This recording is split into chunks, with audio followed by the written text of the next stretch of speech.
Hello, good morning, good afternoon, wherever you're at in the world. Thank you for tuning in. Sorry for the late arrival. I was just trying to set a couple things up in the background to try and get this streaming going to the old Facebook groups again, and I'm baffled. So we're still covered on all of our Facebook profiles and pages, but it's those darn groups that something happened between StreamYard and Meta that and I'll just have to keep trying and practicing. But regardless, thank you all for tuning in today. This won't be a, a long live update, but I'm sure you're well aware we did hit the 400 benchmark overnight. So we're for followers on the Kickstarter pre-launch page. That is phenomenal, and I think that really positions us well to hopefully get funded. Maybe even within the first day or two. We'll see once we go live on the first there. And yeah, of course, April Fools. A lot of people have been saying, "Oh, come on, it's not going to happen," and this is a gag. And I wish that were true. So no, it's legit, and we are gearing up. And of course, just unbelievable that on the very same day, NASA's going to launch their Artemis mission back to the moon. So it was meant to be. It was Aura guiding us all along and telling us that we're right where we should be. So yeah, thank you very much for everybody for that Kickstarter following. We really appreciate it, and all your help in getting out there and sharing that link on your own personal pages. It's really compounded, and I think we're gonna knock it out of the park, or off of the out of the lunar horizon or something. So looks like May's out there. Good morning. Thanks for tuning in. What I'm going to do today is I'm going to start off with, hi, May.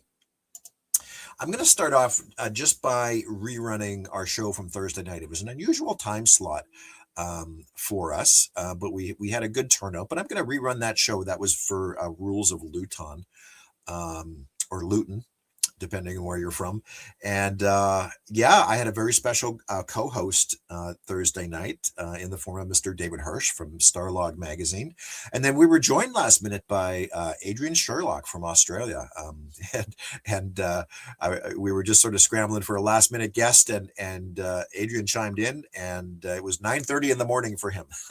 So we had a really good talk, and the two of them, I was a little more tied up and focused with the behind the scenes, but the two of them just had some wonderful conversation regarding all things space and rules of Luton and U2 and so it was great. So I'm going to rerun that within this broadcast today, and of course I just want to keep that little ticker running along the bottom for anybody tuning in live. That yeah, we are gearing up, and looks like Andy's out there. Hello, Andy. How you doing, my friend? Yeah, we're gonna be talking very soon. I also did want to update everybody out there as well that, of course, we're gonna have a couple of broadcasts, 2 or 3 broadcasts coming up in the next few days to be watching out for. We haven't really finalized the times yet, but we're actually, if it all plays out and pans out nicely, we're actually going to have 2 broadcasts on Tuesday evening. So we're going to have an earlier one, which will, if all goes as planned, will be our next segment regarding Mark of Arcanon. And then beyond that, we might have a live stream with a couple of different guests to do with Brian the Brain. And of course, I sort of had this planned all along that we wanted to do something the evening before the Kickstarter launch. And then on top of that, I'll probably just go live myself on the first, and maybe try and center that actually around maybe watching the launch together or something. I'll see if I can stream in a feed from NASA or something, and maybe we could all watch along on the first as the Kickstarter launches, and then the Artemis mission gets off the pad as well. So we wish everybody all the best, of course. So yes, an exciting few days. So like I said, what I'll do today is I'll just queue up our episode from Thursday, and it'll be a little rerun with David Hirsch and Adrian Sherlock discussing Rules of Luton. And maybe at the end we'll run those trailers. And there's that a third exciting new trailer that we've seen a couple times now within these broadcasts. But it's actually going to be the Kickstarter launch video as well on the launch page. Yeah, it's feedback on that has been overwhelmingly positive so far. And yeah, a few more people joining in. Ed 1808, hello and welcome. I don't recognize your name. You may be a new follower to the channel and to the pages here surrounding Return to Moonbase Alpha. So thank you for joining in and saying hello. So yeah, give me a second and I'll queue up behind the scenes then our Thursday episode.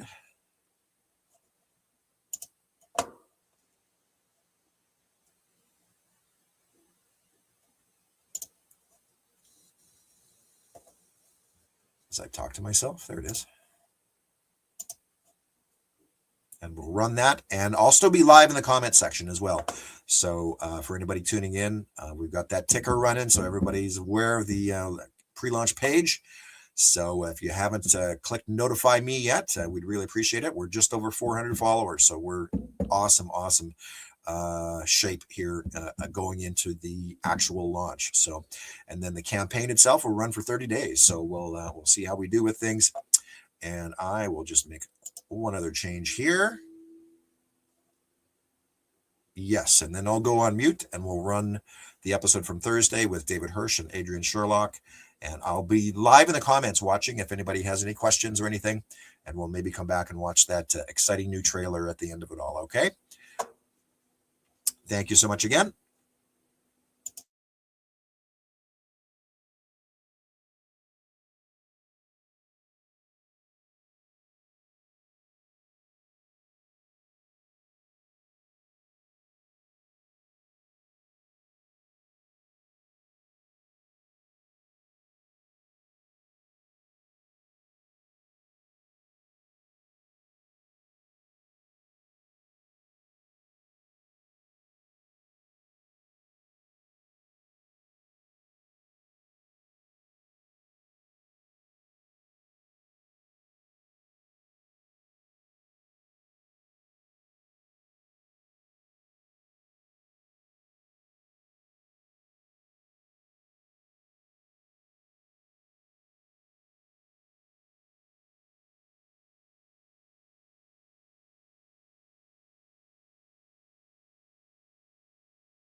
Ah. Aha! Hello, David. Hello. Hi, welcome to our stream, and Yeah, nice to see you. Uh, and you?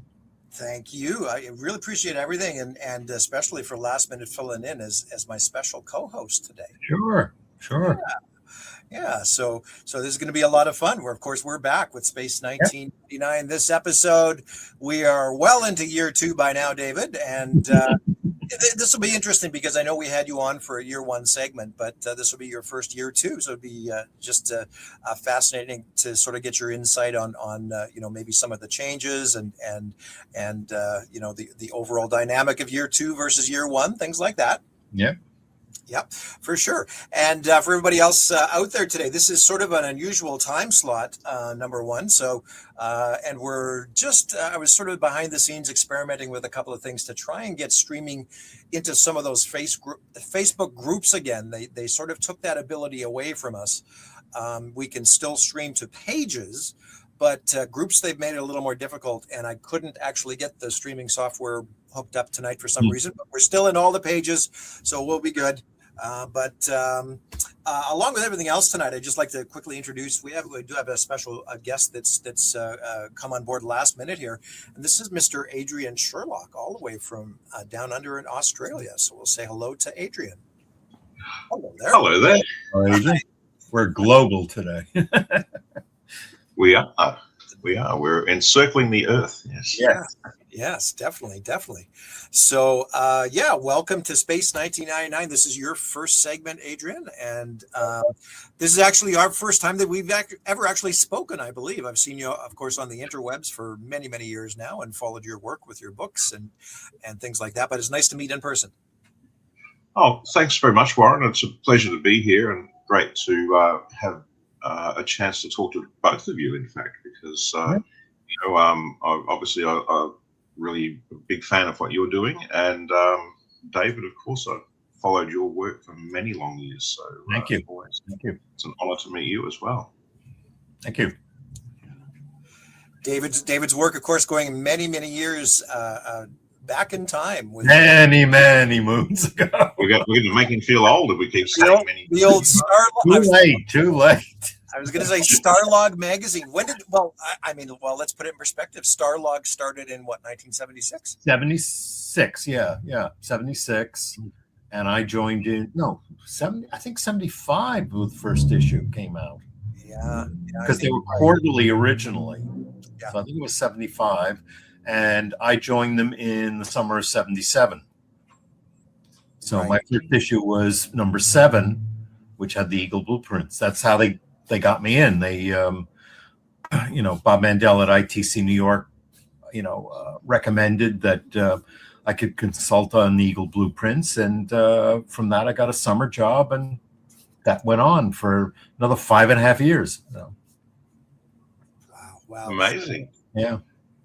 Well, it was such we've talked about this before, but it was such a go-to back in the day, but pre-internet, pre message board and that was our only resource, our only archive to keep up to date on what was happening in the science fiction world. Yeah. All the things that we were doing, like the episode guides, were like, now you just go onto Internet Movie Database and it's there. I can remember in the late 1980s when I left high school and I first started being able to actually travel and go anywhere. The first thing I did was take a trip on the train from Geelong, where I live, to the city of Melbourne, Australia. So I had to take a whole train trip and walk several city blocks in a city I wasn't really familiar with to go to a specialist bookstore where I could order the Starlog episode guide book, so I could get an episode guide on UFO, because to Space 1999, because I'd become a big fan of that series, and I didn't even know there was 26 episodes. I didn't know how many episodes.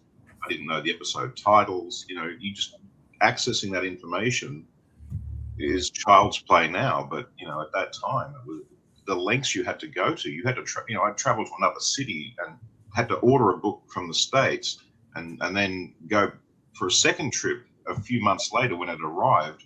Yeah. They call me at my house and say, your book's arrived from America, take another train trip in from one city to another, to buy this And now we book. just So go on Amazon and get it.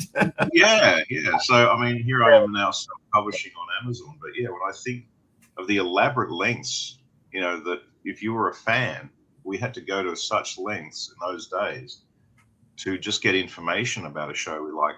And that was just an episode guide. That wasn't even it wasn't even analytical or reviews or anything like, when I'm writing a book, I try and mix plot description with some sort of Right. analysis and review and background information, all this kind of research I do.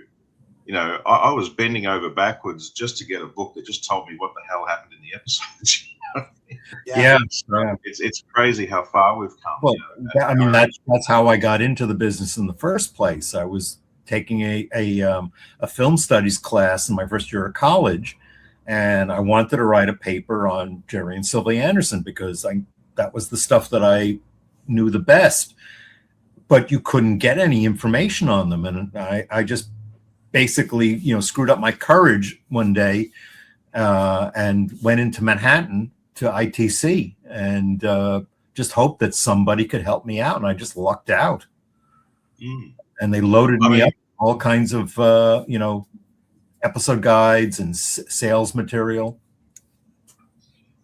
When we think of how the world was at that time, it's so easy for people nowadays to look back on something like, here's a Space 1999 episode that's got some talking trees or something, and they're going to say this looks cheesy or this looks ridiculous, or how did they come up with this idea, and just sort of ridicule it. But when we think, the situation people were in back then, they weren't inundated with science fiction ideas from left, right, and center like we are nowadays. Most people had never even heard of a story arc or anything in those days. So, it's often remarkable to think they even managed to pull off such generally high quality productions with what they had to work with at the time. Yeah. We take a lot for granted now. Well, considering the difficulties they ran into in the year 2 production line compared to year 1. Year 1, you had, months, a year and a half to produce that show. Here they were trying to get the show on the air within 8 months, which was unheard of in England at the time. Yeah, but the British unions meant that, it took twice as long really to make something as it did in the States. Yeah. That's why we ended up with double up episodes and stuff like this one. Yeah. You'd get people from the States would write a comment on YouTube and say, "Oh, can you believe they only made 48 episodes of this show?" But I'm like, yeah, but that's the equivalent of making about 100 in America, because of the pace that the unions made them work at. You had unions that wanted a 45-minute tea break and would knock off at 5 o'clock or something. Right. Whereas in the States, they'd work all night if they had to get it. And they worked into the weekends too, which they never did really in England. Yeah. So there's been some interesting stories I've noticed in recent years where they've spoken to the British cast and crew where they had to have an American star come over. And I guess this probably applied to Martin Landau and Barbara Bain as well. Yeah. Where they would sort of say, well, geez, these Americans were really they seemed rude and pushy, and we didn't get along with them very well. And I've often thought, well, maybe that's a culture clash because they'd come from a system where they were used to getting things done very productively, very quickly. And here the unions have got them moving at a snail's pace, and maybe it was a lot of frustration building up, or things like that. So I mean, I was in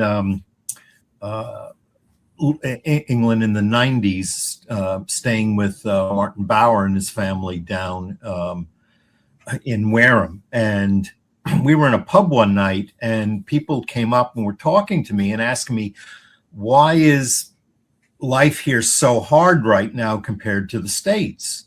And the best answer I could give them was probably because in the States, we don't, worry about what other people think. We push through to get things done, which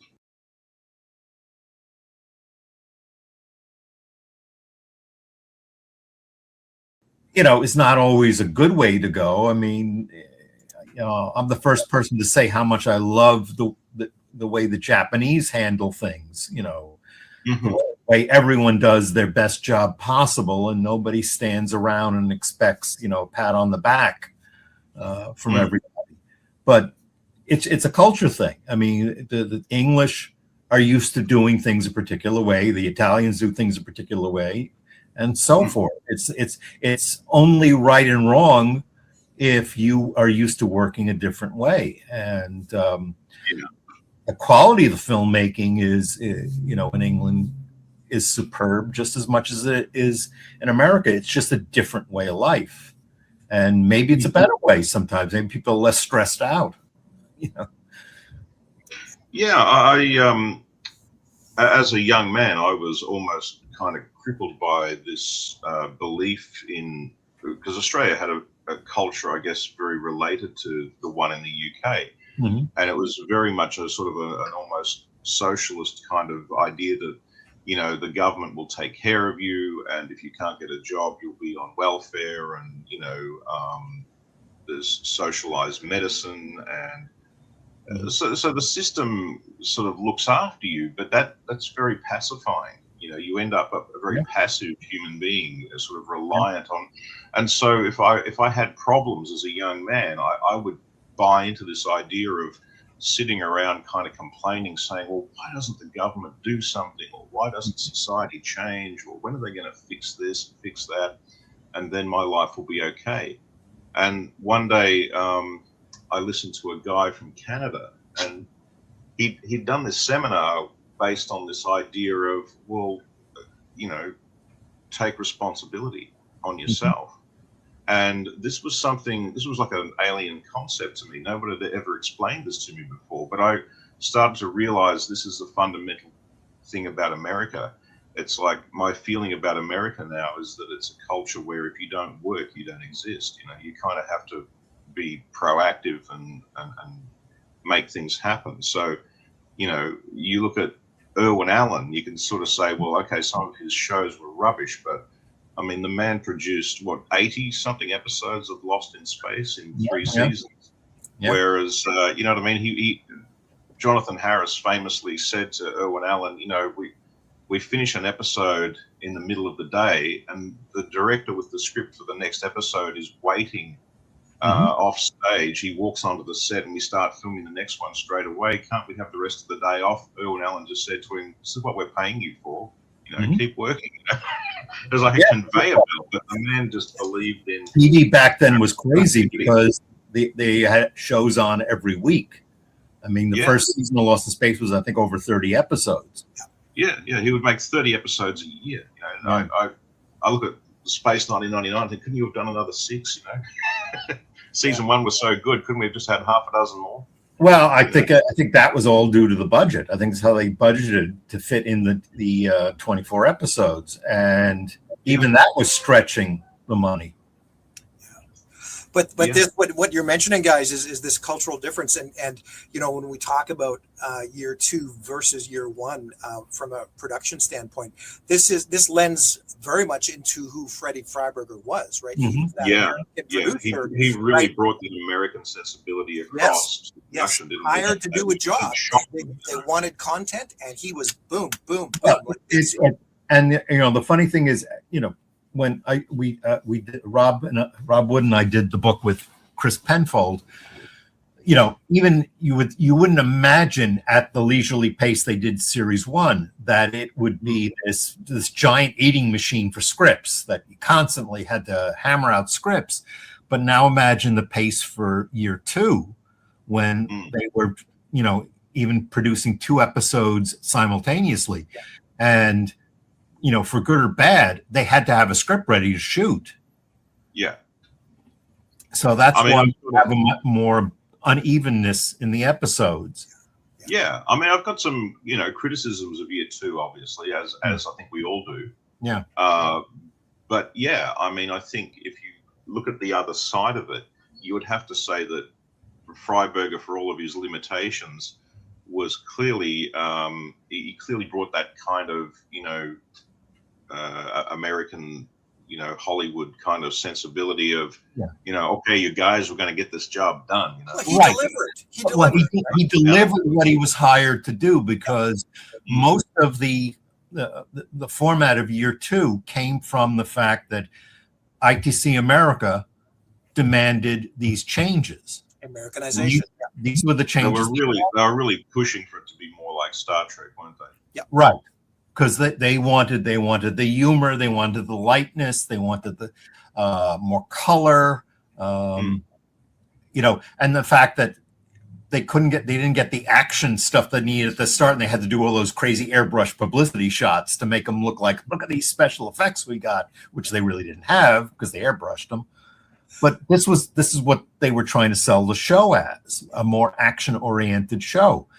The fact that we've got episodes that really do stand up very well, is a testament to the writers, and sometimes it's just how things turn out. This episode is an example of it's based on the classic Frederick Brown arena again, with a little bit of the Great Vegetable Rebellion thrown in. But it's trying to be a serious episode. It really does have some great dialogue scenes between Koenig and Maya, even though it was originally written as a Tony Maya script. But a decision was made. Probably the Landaus decided that one of them had to be a lead in each of the double up episodes, as opposed to doing a Koenig Helena episode and a Tony and Maya episode, which is probably what Freiberger and Jerry Anderson originally envisioned. Yeah, and that's you've raised a really interesting issue there too, David, because that's another thing which often comes up is, Martin Landau and Sylvia Anderson famously did not see eye to eye. But it's interesting from her side, he was,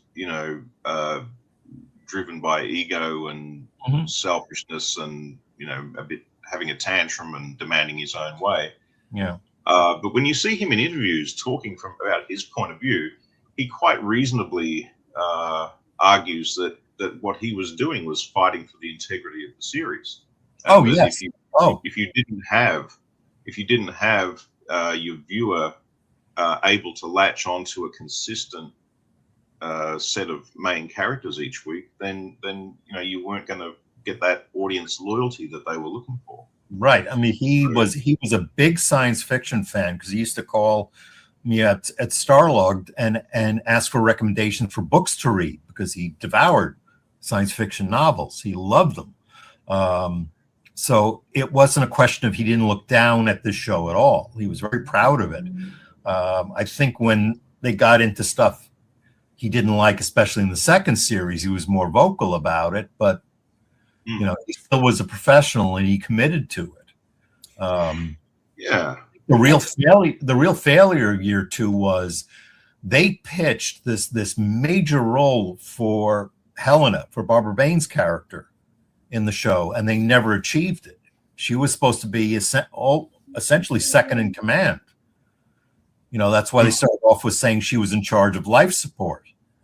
But somehow, I guess the writers kind of failed her, and they just couldn't write a very strong female character, and they just kept deferring a lot of the command stuff to Tony when she doubled up with him. I always used to like in the first season how, Koenig would go to almost insane lengths of, risk-taking to get to some planet or something. And then when it all turned into a gigantic disaster, she would just very quietly say to him, "John, take us back to Alpha," or "John, we can't stay here." Yeah. And he would just, without even questioning, he would just pick up his commlock and say, "Get ready to lift off. We're going back to Alpha." It's like, wow.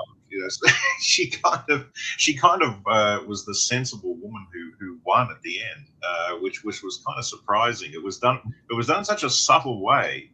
Yeah, I actually never picked up on it for probably 30 years. It was only sort of in the probably last why a lot of people think that she was cold in the first series. It was just she was very understated, but it was right. She was more down to earth. She's like, She was it was grounded. like Scully and Mulder. She was, you know, he was the dreamer, she was the realist. So, Right. Yeah, I really saw that when I remember when the X-Files was at the height of its popularity. I really did look at Scully and think she's a lot like Helena from Space 1999. Yeah. Very interesting. Very interesting, fellas. I'm not sure if well, David, you probably realize, because I sort of discovered this going through some of Martin's documents, you know, the binders that we got, and everything that you use for your books with Bob there. But not a lot of people actually realize that. I mentioned this a couple of weeks ago, that Freddie was actually considered to be the producer of Year One. They were talking to him way. Oh, they asked a lot of people. Yeah. But he was on the short list for sure. He was like, they were looking at Star Trek people from the beginning. Dorothy Fontana was asked, and so was Gene Roddenberry at one point. Matter of Life and Death was only, I think, the second script that was made into a completed episode, because I think Lee Katzin took a really long time on the pilot and also Black Sun. Yeah. No, Breakaway. And then Black Sun. Breakaway not only took weeks, Breakaway took ages, and they kept shooting for months after that, because all the stuff with Alan in the Eagle as the moon's being blasted out of Earth orbit was done, like, I think, in March or April of the following year. Mm-hmm. So they were always one. Yeah, so when they did Matter of Life and Death, the original script for that was written by the guy who wrote Obsession for Star Trek, the one about the Art Wallace, who wrote Art Wallace, Dark Shadows, the soap opera. Yes, that's right. I saw Art Wallace's name on Dark Shadows as well. I was watching a bit of that a few months ago. I have his original script here. Yeah, so how interesting that right from the very beginning. And of course, the man who ended up writing the final draft was Johnny Byrne, who went on to write for Doctor Who in the 80s. So I think that's kind of, to me, a little bit of a telling point about Space 1999. You kind of got people whose names you would associate with both Trek and Doctor Who. Well, Belak, who was brought in as the original story editor for the show after, well, actually, Chris Penfold was, but they wanted an American, so they brought in George Belak, and Chris was his assistant. George brought in all these New York writers that he knew, Art Wallace, a bunch of other people. There were a lot of scripts that were never made or were actually written by other authors for the actual screen. But Johnny Byrne was brought in, and that was his test, essentially. What can you do with this over a weekend? And if he had the script ready to go, and they said, great, you're hired. You're going to work on the show with us. And that was after they let George Belak go before they even started shooting Breakaway, because he and Jerry Anderson just didn't see eye to eye as to where they wanted the show to go. Yeah, Jerry wanted his, I guess, standard style of, Moonbase Alpha would be kind of like Shadow Headquarters or, Tracy Island, but a different universe.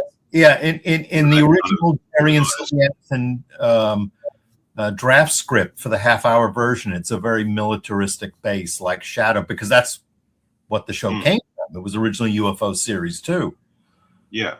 So I remember reading that George Belak wanted, once they left orbit, everyone to be kind of at each other's throats, like in Lifeboat or something, like let us off this moon, let's get back to work. There was going to be a lot of internal tension. And that shows up in a lot of the early scripts. There was one episode that we had in our book that was never filmed.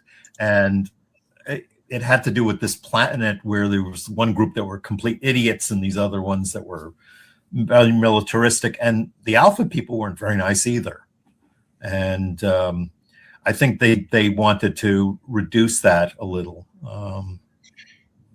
Which it kind of worked. I really didn't think we needed to see unlikable people every week, because then you wouldn't. Yeah, I think the interesting thing about both UFO and Space 1999, and it's probably one of the reasons why the shows are still so popular all these years later, is that a lot of the dark sort of implications of the scenarios which the shows are built on kind of bubble away there under the surface as a subtext, underneath the sort of the fact that the people still act very kind of professional, almost like they're falling back on professional roles and routine as a coping mechanism or a way of moving ahead with the situation.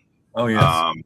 But there's this very dark sort of subtext to both of those shows, and even in season 2, you know, with Freddie trying to lighten it up, it kind of it's almost like when you do black comedy, you know what I mean, or dark satire. You know, the more you try and lighten up a dark situation, the more it just sort of highlights how dark things are. I mean, even a ridiculous sort of attempt at when they try to do a comedy episode like Brian the Brain or the Tabor.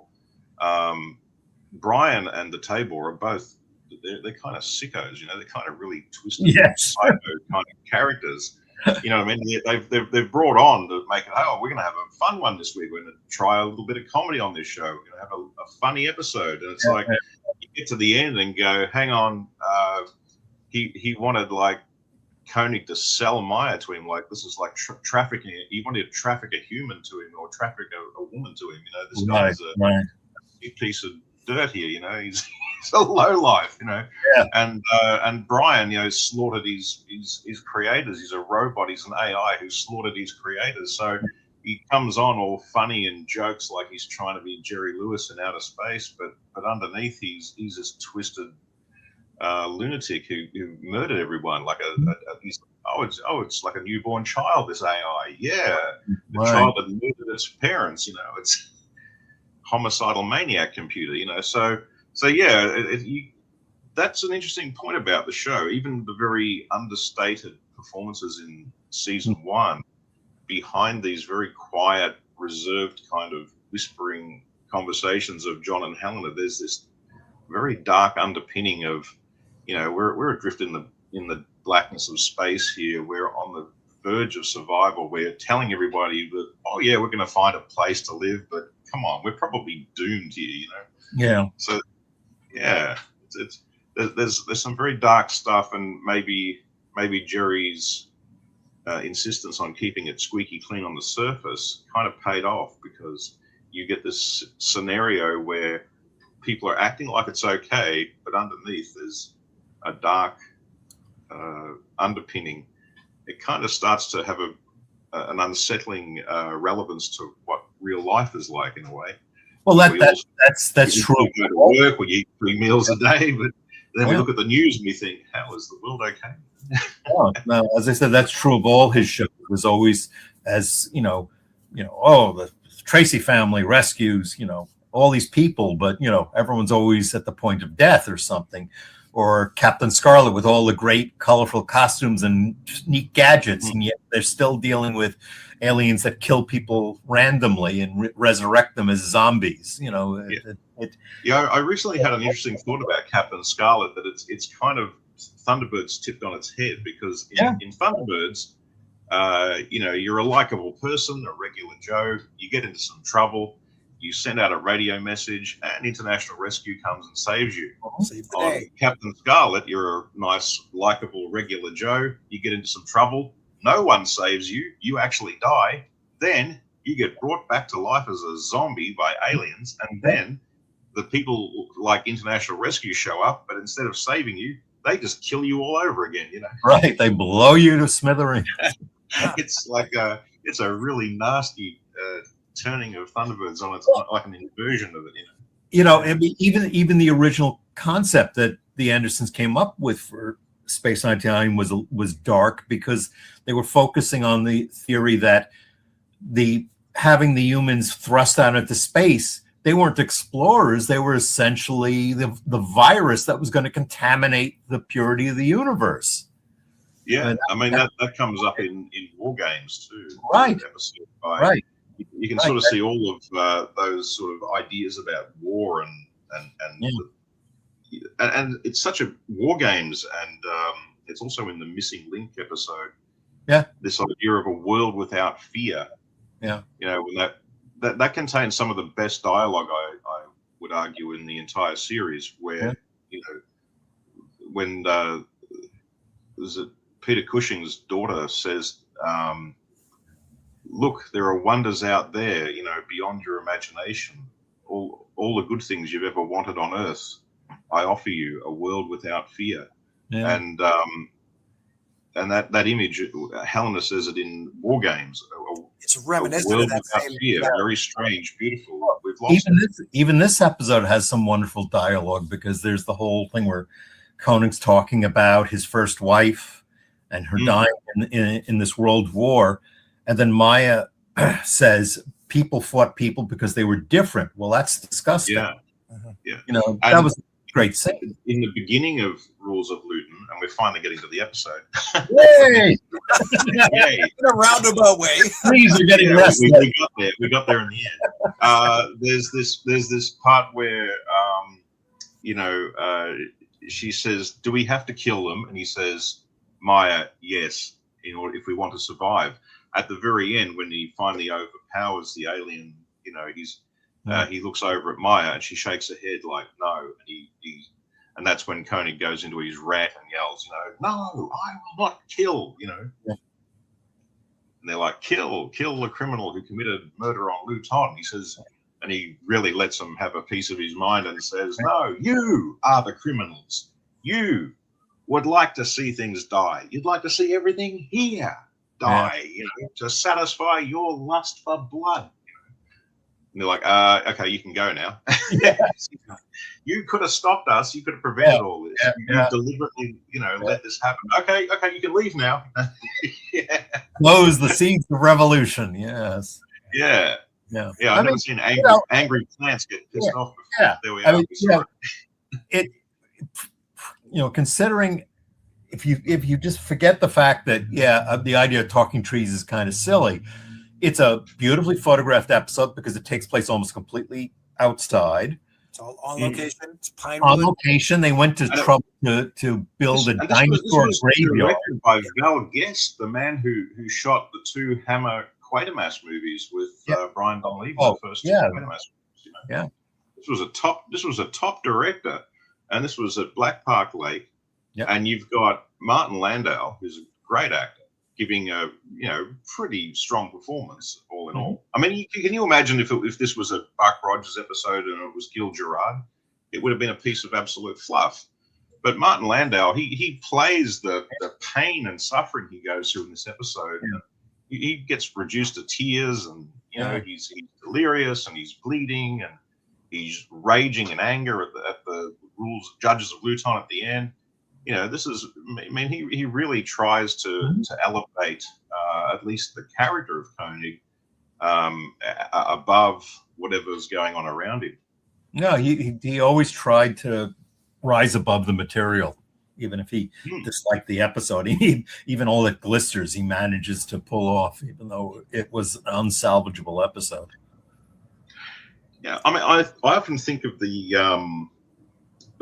in folk horror, which is a big thing in England. If you know, like the Wicker Man, for example, before Christianity, there was centuries of pagan rule in the UK, and there was the Kingdom of Mercia, which was sort of Middle England, and they had all of these traditions, and it's in Macbeth. Macbeth says, "Thou sure and firm set earth, hear not my steps, which way they walk, for fear the very stones prate of my whereabouts." And he says that trees, stones have been known to move and trees to speak. So this thing of, and it's in the movie Night of the Demon or Curse of the Demon in America. It's in the trees. He says it's in the trees. Yeah. This idea of a demon in the trees. So nymphs and fairies associated with the cycle. And of course, the name Maya comes from the month of May, which means change. It's a seasonal change. So there's all of these sort of pagan beliefs dating back centuries to pre-Christian England, which has been which is still sort of there in England as a subtext. As it comes up in folk horror stories. I just I And it's just all about Fred fertility and Freiberg to trees. pull on this. What's that? I just wouldn't expect Fred Freiberg to have known or pulled on this. I think No, but the idea that we just see the trees Oh, yeah. just motionless trees, and then this sort of disembodied voice. It's almost like it could almost be interpreted by the viewer if you think of the, what do they call it, the death of the author, where you never mind what the author intended. It's what you take from the episode as a viewer. Mhm. I see three trees and I hear this disembodied voice, and I think it's almost like the tree spirit or something. You know, it seems almost like Quatermass used the thing of the green man, you know, where the guy was evolving into a plant monster, you know, which is there's pubs called the Green Man all over the UK, you know, right? It dates back to pagan beliefs about trees and combining with humans and tree spirits and the cycle of nature and the seasons. So, yeah, this idea of a world of where there's a voice coming out of the trees and trees are passing judgment. It's not bad. It's not as, I don't think it's as bad as people think when they look at it from a purely objective standpoint. Go, oh well, it's talking trees. That's ridiculous. You know? Well, but if you tap into this idea of there's an intelligence speaking.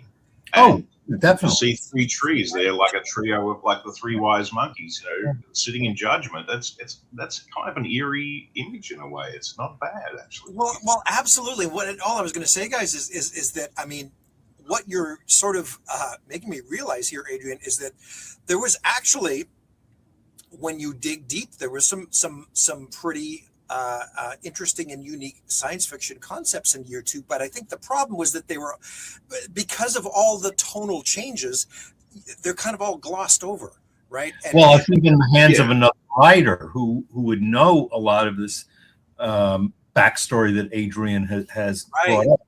I think, I mean, like Nigel Neal could have turned this into a really good horror episode. Or imagine if this episode had happened on Earth, and someone was actually in the town of Luton or something, and they went up in the hills, and there was just a disembodied voice coming out of the tree, and someone just said that's the spirit or something of the trees, and maybe the person was dressed in like a pagan type costume with antlers or something on their head and doing some sort of weird, you know, ceremony of the sun god or something. You know, there was something about there's the M. Night Shyamalan movie where the trees are poisoning. That's right. Yeah. The earth. I mean, I'm not sure he did a great job of it from what I've heard, but again, the idea wasn't really as bad. I think people kind of rail on the concept, but there have been, a lot of Japanese folklore is going to spirits and trees and stuff. I think in the hands of a writer who maybe even had more time, a 1 hour episode certainly would not have serviced this well. You could have made something even better about it. I think, I think Fred just started off with the concept of taking Arena again, because everyone else has used Arena. It was used in Blake 7. It was used in Buck Rogers. It was used in an Outer Limits episode. So it's an off-used concept. It's become a standard of the genre. It's a trope. Yeah.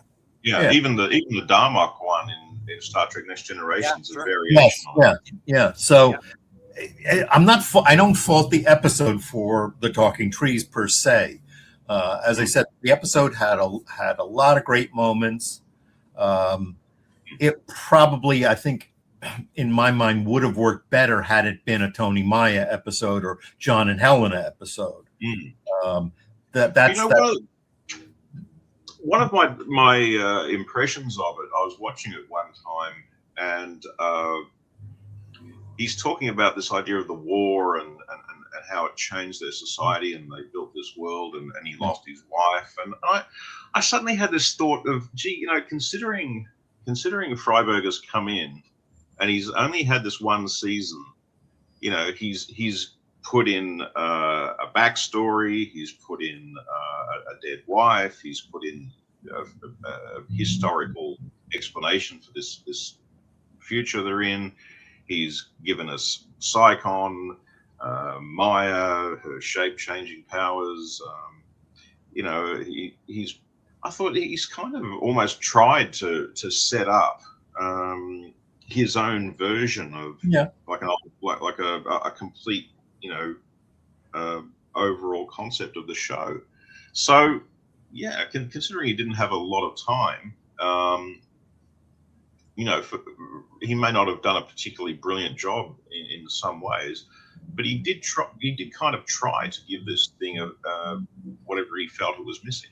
No, he wasn't a complete failure by any means.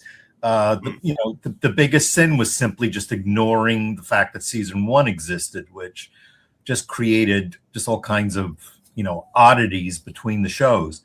But he tried very well to deliver the show he was hired to do, and in that respect, he did a good job.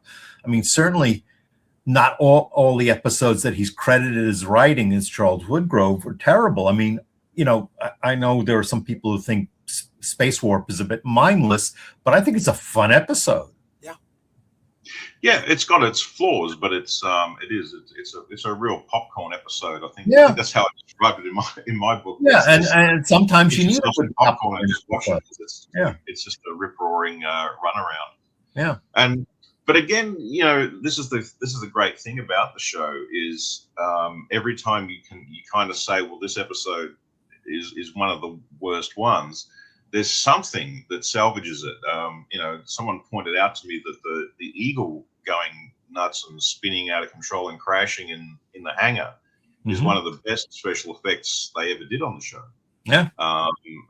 So I thought, well, yeah, there is that. But then, of course, it's directed by Peter Medak, who, I mean, this guy directed an episode of Breaking Bad, which is, you know, I know. the most highly acclaimed drama of all time. You know, thing Spectre and Space Warp. Wow. Visually, his setups and camera angles just incredible. Yeah, I mean, there's a scene of Tony Ossoba and a couple of the other guards, might be Pierre or one of them, you know, in their purple sleeves going along the corridor, and the camera, it seems to be rolling along at floor level, looking up at him, making this corridor look huge. And he's just got some amazing wide angle shots and very wide lenses and things he used to make the base look bigger and make the which it wasn't in the second. For year 2. That was an achievement. I mean, sometimes the smaller base added to the claustrophobia, which worked. You know, it's just that, you know, nowadays when we sit and watch 4 or 5 episodes in one sitting, you suddenly realize, we're in the same corridor, we're going to the same room, you know, which you weren't meant to do originally, but it's the different strengths between that. That's why I always think of year 2 as sort of the reimagined new series. It sort of stands alone on its own, because it really doesn't offer any tie into the first season. Because it was almost a soft reboot. It was. Well, oddly enough, it was actually in Starlog. I read comments from, it must have been Jerry or Abe Mandel or someone. There was something in there, and it was an explanation about season 2, and it said the reason they moved underground was because they realized they were vulnerable in space. Yeah. And so after reading that, I just thought, oh, okay, so this is a few years later and things have changed, you know. And so it was kind of like, you know, when the comparison I would make would be the first 3 years of Tom Baker Doctor Who, which was gothic horror, very high quality, very atmospheric and scary. Behind the sofa, you know, watching the scary stuff was kind of. Holy smokes, guys. Hey, oh wow, Anton Phillips! I chatted with Anton. Thought he would want to join us. Hasn't he heard enough about me? Hello, Anton. Lovely to see you again. So it was kind of like, you know, season 1. If you think of Force of Life or the Troubled Spirit, you know, or the Dragon's Domain, you know, you were scared of Bridget as a kid behind the sofa, kind of like the gothic horror era of Doctor Who. But then if you look at Tom Baker, they wanted to tone down the horror. Tone down this horror, bring up more humor. And so you then got 3 seasons where it was kind of lighthearted. And Douglas Adams came in and you got a space pirate captain who was literally, he was a robot pirate, and he had a robot parrot, and they had to cut lines out of the script that was pieces of silicate, and so I feel like season 2 was kind of like that. It was like it was like they got told to amp up the humor and that definitely was what he was supposed to do. And essentially, Jerry took a back seat, and he just was, production as far as, making sure the effects were done in time and everything. And it was Fred really running the show. Yeah, I think it's kind of a pity in a way that he was less involved, because I think, if you listen to Sylvia, she said you had to kind of fight for that realism. She said she would have meetings with the writers and sort of say to them, yeah, that's a great idea, but it's not believable, or you've got to keep it believable, keep it realistic. You've got to keep it so that the audience can buy it. And she commented, I don't know how much she actually watched of season 2, but she said that she suspected that Fred Freiberger would go with a good idea, even if it wasn't particularly believable or convincing or realistic. It was just, I've got an idea, let's do this. Well, because it looks good on screen. They had to have monsters, which is what they really want. They wanted, the guys in the gorilla suits. Yeah, well, that's right. There's 3 monster runarounds. Right. This is what the American producers wanted, because back then, this is what people like Abe Mandel thought science fiction was. Pulp adventures. That's all they knew from. That's why shows back then you didn't get too many serious science fiction shows, because you were selling it to people who looked at science fiction as something for the kids. Yeah, I mean, honestly, I do feel now that we have gone to the other extreme. Yeah, I do kind of miss a lot of the the simple self-contained stories, the characters who aren't talking about their feelings or their personal life continually while they're trying to do their job. I kind of feel like we've swung so far in the opposite direction, but it's actually made me look back on a lot of the shows from the 60s and 70s and say, there was a lot we didn't appreciate at the time, how good we had it, because a lot of those shows were great. There was still things of interest there, but it was kept in check a little bit. It was never out of hand. It never overwhelmed the entertainment. It was often just a subtext with a hint here and a hint there. Yeah, well, the character drama was added to flesh out the plot. Now it's the character drama, and then they try and find a way to shoehorn a plot around it. Hey, guys, I just want to mention real quick, Anton, if you're still out there, it looks like you were maybe trying to join in. So I've actually just sent you a link via email. If you're still around and still want to join us, you're more than welcome. Oh, it would be lovely to talk to Anton Phillips on the show, wouldn't it? Yeah. Anton made a really interesting comment, I thought, when I saw him talking on Facebook, which was that sometimes the second season looked cheap, whereas he said in the first season it never looked cheap. The first season was based on 1999. I mean, now that you watch the show on Blu-ray, you could see that even the sets looked scuffed. I mean, I always thought that the reason they had these sticker labels all over the place was to cover the cracks in the wall. Instead of repairing. I actually did a what's that? You can do that thing where you look online and ask what money at a particular time would be inflationarily adjusted. So Space 1999's budget, inflationarily adjusted to now, came out at I think it was $98 million. So I guess with 48 episodes, it's about $2 million an episode. But that's a lot less money for the second series.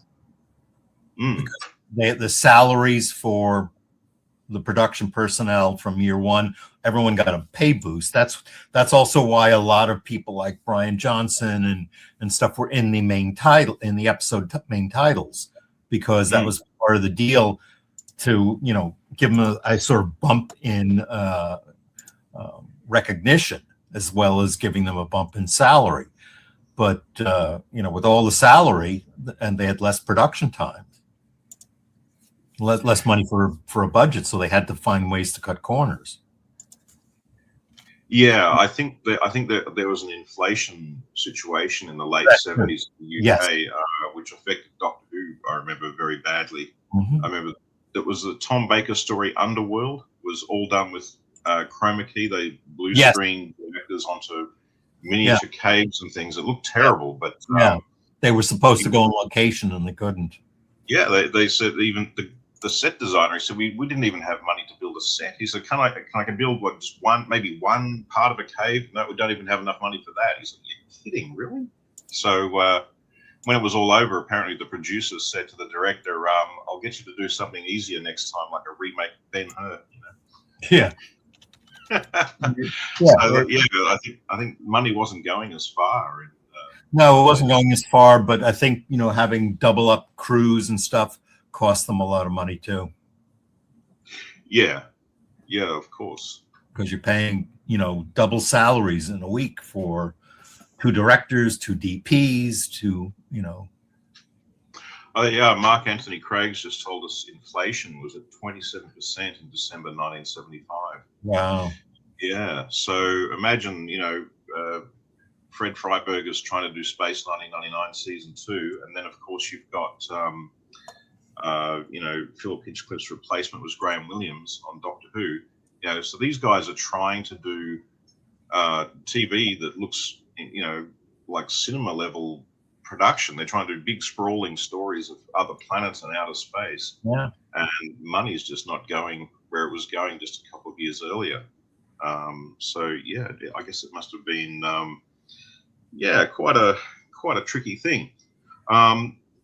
Bringers of Wonder always struck me as looking really good, and I saw a comment in an interview with Fred Freiberger about that, where he said, I realized when we got this 2-part story, and that I could split my production costs across 2 episodes. And I thought, they should have done a lot more 2-part stories. They would have probably benefited from having the production budget of 2 episodes, and then you have some of the sets and some of the costumes and some of the locations from both appearing in each of the 2 parts.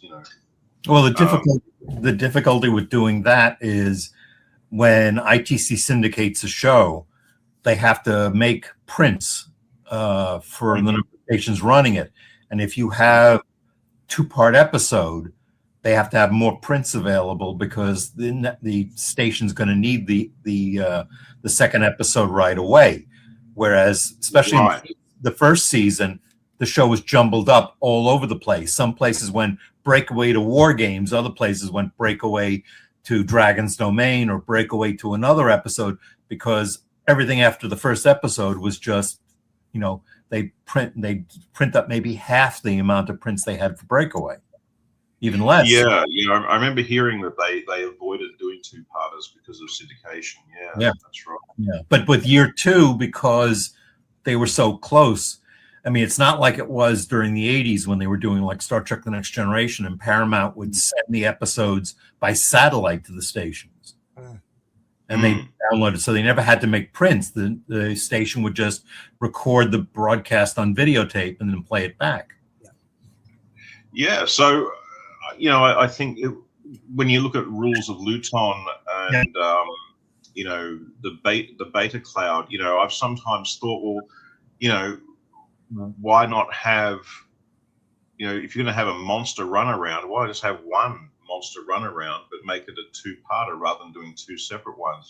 Have maybe someone goes down to a planet and there's a bunch of monsters down there chasing people around, and then in part 2 they get back to the base, but one of them comes back to the base, and then they have to deal with it on the base, and it's something like that. Split it. I mean, there are things that could have been done. I mean, and there were advantages when they did Bringers of Wonder. They were able to build actually a brand new set and corridor for the records lab, which was a completely, I don't even think that was in the same stage because they had to do the fire effect. And I think they just managed to build a richer, more involving narrative than you can if you're trying to do that type of story. Yeah, we have more time for character development too in a story like that. But, well, you're right, David. Not only the corridor in part one, but then the whole monitoring station in which was the biggest set I think they ever built. Yeah, that was your one. That looked fantastic. Yeah, that looked epic. Yeah. It really gave it an epic feel. Yeah. So that's an advantage, but it was also a budget saver because I remember Jerry Anderson telling me the story that Fred Freiberger had dreams of a giant moon buggy battle on the lunar surface, and he had to keep reminding Freiberger, we got one moon buggy. That's it. One. We can't do. You wanted like a Starsky and Hutch episode. Something like that. It was like it would have looked really ridiculous, you know. So did that get rolled over into the aforementioned space warp, where it was a battle between the moon buggy and the creature? Probably. You know, you don't waste an idea. That's the worst. That's the worst scene in the whole of Space 1999. I think everything that can go wrong went wrong in that scene. I think the door that blew up, you could see it was styrofoam. I think Alan's helmet came open. The creature was clearly the one from the Beta Cloud wearing a giant wig. It just everything that went. The worst moment of the whole of Space 1999 is definitely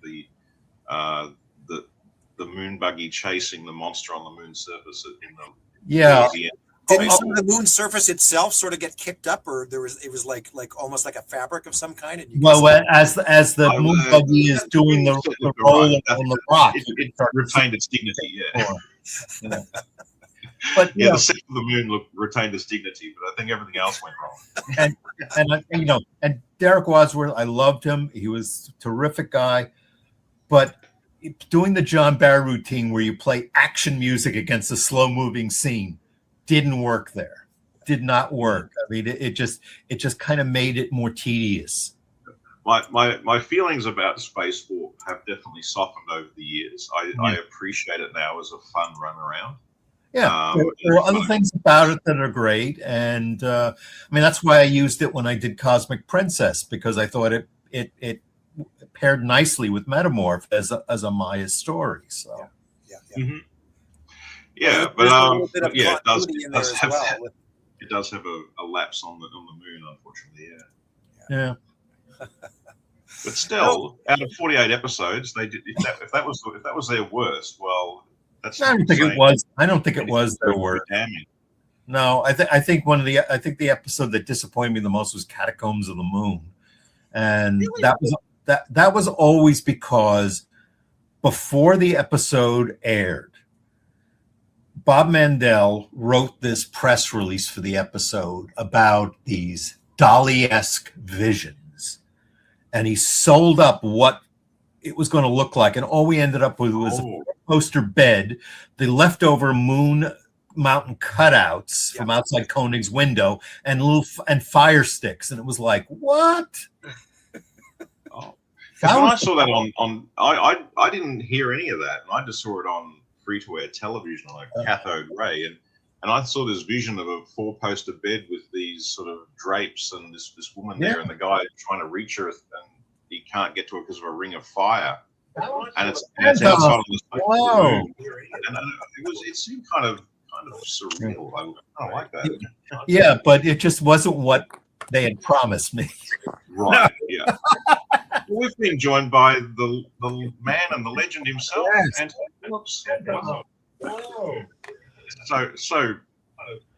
such a great honor to have you with us. Yeah, but it wasn't what they had promised me. We've been joined by the man and the legend himself.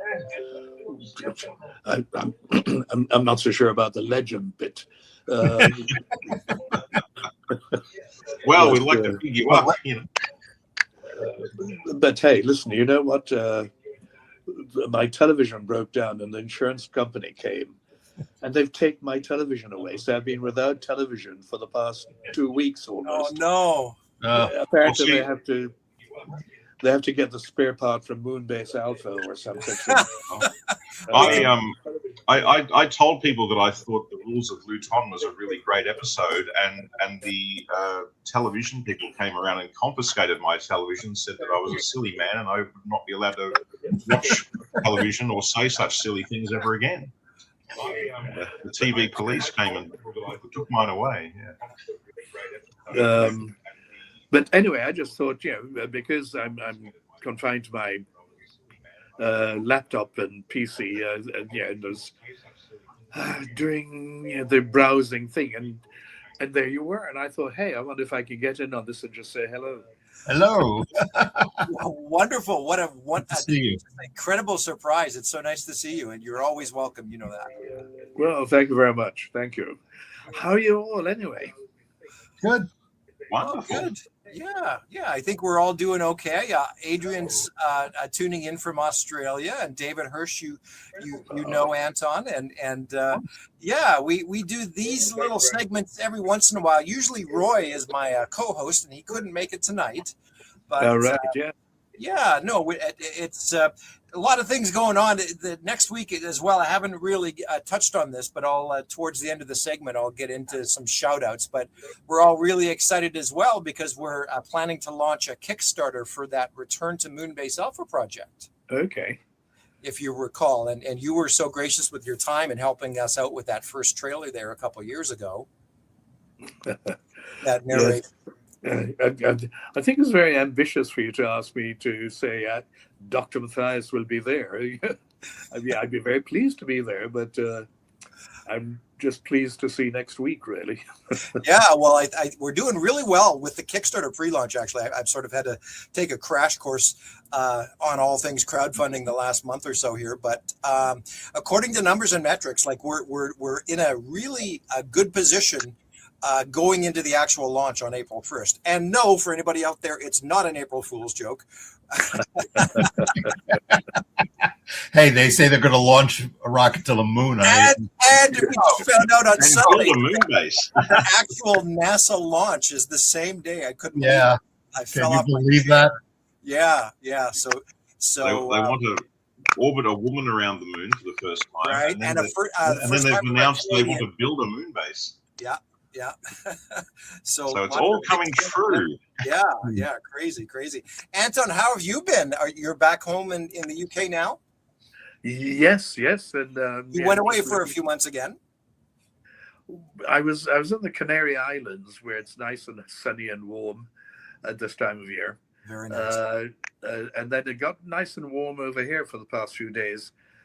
And then yesterday, winter returned with hailstorms and hurricane force winds almost. So that got me looking again and thinking, nope, I got to go again. So I'm heading south once more to find the sun again early next month.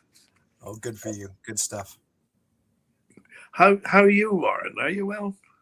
Yeah, well, very, very busy with everything going on. And of course, the other thing is you and I will certainly be in touch over the next few months, and we'll make some arrangements for you to also get up to Manchester in September, right? Yeah, good. And David, you're looking well. Thank you. You too. Good to see you. I hope you're having some decent weather over there. Today, It's been kind of bizarre in America. Today's been a very warm day. But tomorrow, or I think Saturday, they said it's going to be freezing again. What part of America are you in, David? I'm in New York City. Okay. Oh, wow. New York. I love New York. Oh, it's so nice. Everybody's chiming in, Anton, saying hello and sending you well wishes. Okay. Well, listen, as I say, I was just passing by in the neighborhood, thought I'd drop in, say hello. Lovely to see you all. Lovely to see you. So I will now move on down the street. Okay. Oh, they have TV. It's been an honor to have you have a chance to say hello to you, Anton. Okay, And, lovely. I've Lovely to loved see your you. acting Thank since you I was a very child. much. Thank you so much. Okay. We'll chat soon. Take care. Wow. How about Next time this TV breaks down. But I tell you what, fellas, for being somewhat of an unscripted episode, this was a really sort of off the cuff and unexpected, but in a wonderful way all around. And have we Sometimes really things even kinda talked work about out, the episode? Well, see, David, you've got the judges of Luton behind you, so I hope they're not judging you too harshly today. We're just making sure I say the right things. That's all. We are the judges of Luton. Yes. Do you know, I think, and we sort of alluded to Freddie, and of course, I think everybody out there knows how he apparently came up with the name. And a few minutes ago, we were talking about that disembodied voice. Maybe as Freddie was driving down that highway and past the Luton sign, he heard this disembodied voice yell out to him or reach out to him and say, "Hey, this is what you should call this episode." You know, Warren, when I was younger, I used to do a Luton. It wasn't Luton, it was Luton. I used to mess around with some audio, trying to do, I guess, a parody of science fiction like Star Trek and Star Wars and things. Sure. And anyway, I had an alien who came from a planet with a really weird name, and someone asked, why does your planet have that crazy name, sort of thing? And he said, well, you know, there's an estimated, whatever it is, umpteen trillion planets capable of supporting life in the known universe. And he says, so they were bound to run out of sensible things to call them sooner or later. And so I think, well, That's how they came up with Earth. Yeah, so I think, well, yeah, maybe, well, if it can, yeah, when you think of it that way, well, there's only 26 letters in the alphabet. There's probably bound to be a planet called Luton somewhere in the damn universe, isn't there? You know? And then I started thinking, well, hang on, I'm from Corio. I wonder if there's, in Geelong, I wonder if there's a planet Corio somewhere out there. And then that got me into all sorts of, is there a planet called Croydon? And, is there... I mean, if it's only certain combinations of letters you can come up with, it's only 5 vowels. They've got to, if you translate all the planet names that aliens have got, there's bound to be a planet called every mad thing, really. Well, pretty much. And I guess Sol 3 just didn't have the same ring to it. So that's. No, I guess not. Yeah. So isn't Luton on the way between Heathrow and Pinewood? Yeah, we did a day trip when we were in London, and to get up to the Science Fiction Museum in Milton Keynes, you pass through Luton. That's probably where he saw it and thought, what an exotic name. Someone from Luton, someone from England told me once via the internet that the first rule of Luton is don't go to Luton. Right. Yeah. Wow. Yeah, Bognor. Yeah. We're on the planet Bognor.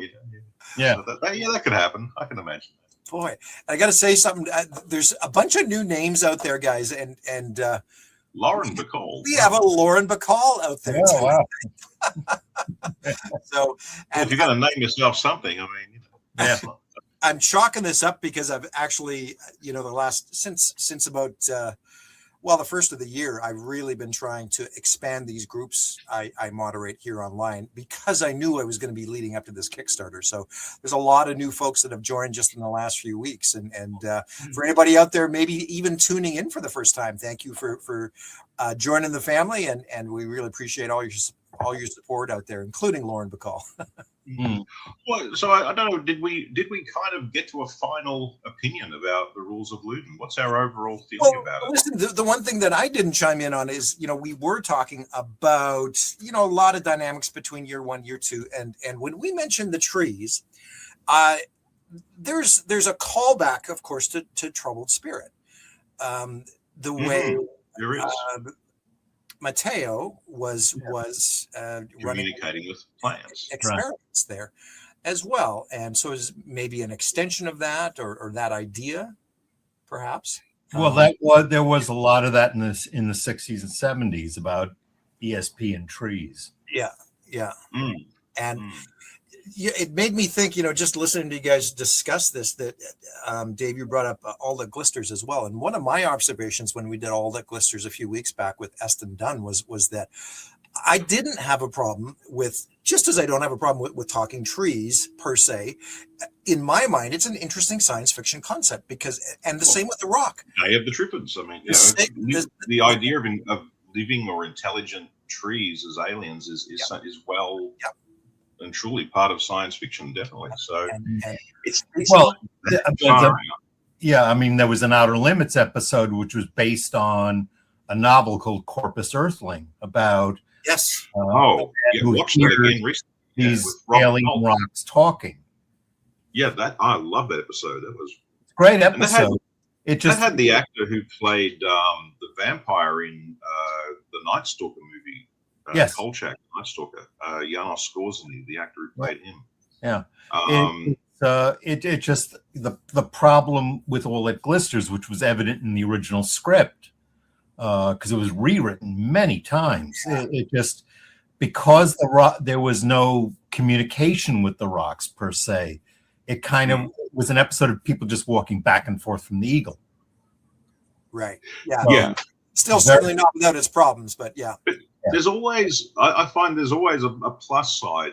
And, one of the interesting things which happened for me is All the Glisters was the first episode of season 2 that I saw. It's the only episode where there's no scenes on Alpha. So I actually didn't realize that I had no idea Bergman was gone. I had no idea that Alpha had changed, Yeah.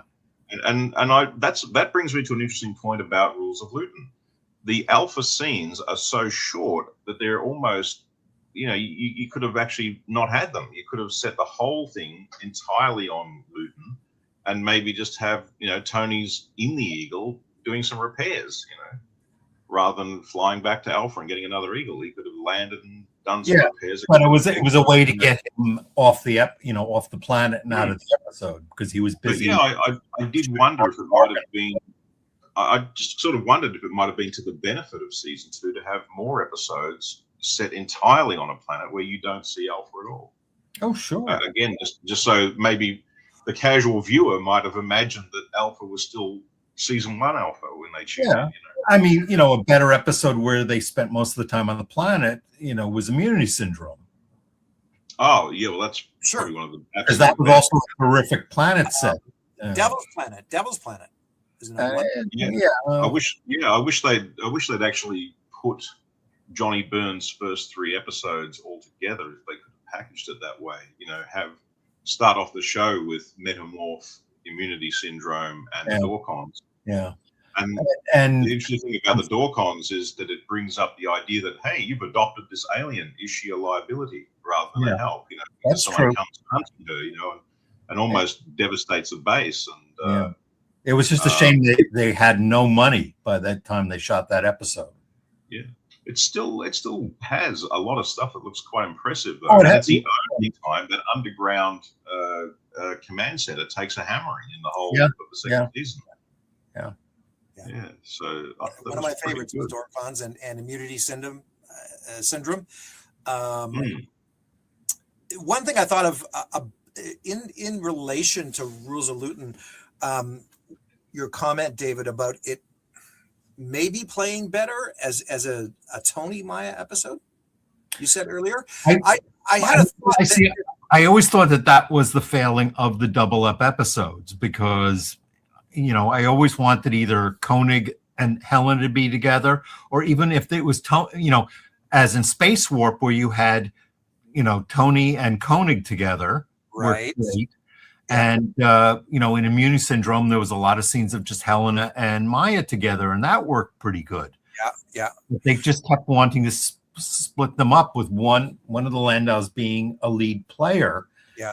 And I think it shows really badly in Mark of Arcanon, where Helena really is almost just following behind Tony like a puppy.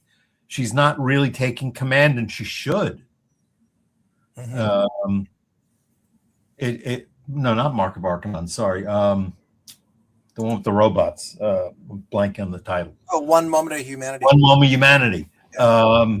With the fake alpha base, it just didn't. I guess it didn't work for me, because I saw the characters differently, and I liked the idea that they were playing up the Koenig Helena relationship as more of a couple than they did in the first season. Well, they were, but it's interesting that in many instances early in year two, it's Helena and Tony that are paired together. Yeah. And Koenig and Maya. It's almost like there was an agenda to split them up in some ways. But no, what I was going to say in relation to Luton here is because it was changed for whatever reason to be Koenig and Maya that were stranded, the scenes with Tony, I think, play a little better because they of course were building that whole idea of a Tony Maya relationship, and you can sort of see in some of Tony's scenes his desire to find them, and he's so driven. Maybe that's a little bit because he's got sort of a thing for Maya at the same time. Well, yeah, that's laying the groundwork early on, but and we know it was originally a Tony Maya story because of the fact that when Michael Butterworth novelized it, that's how he had it, because he worked always from the first drafts. That's right. Yeah.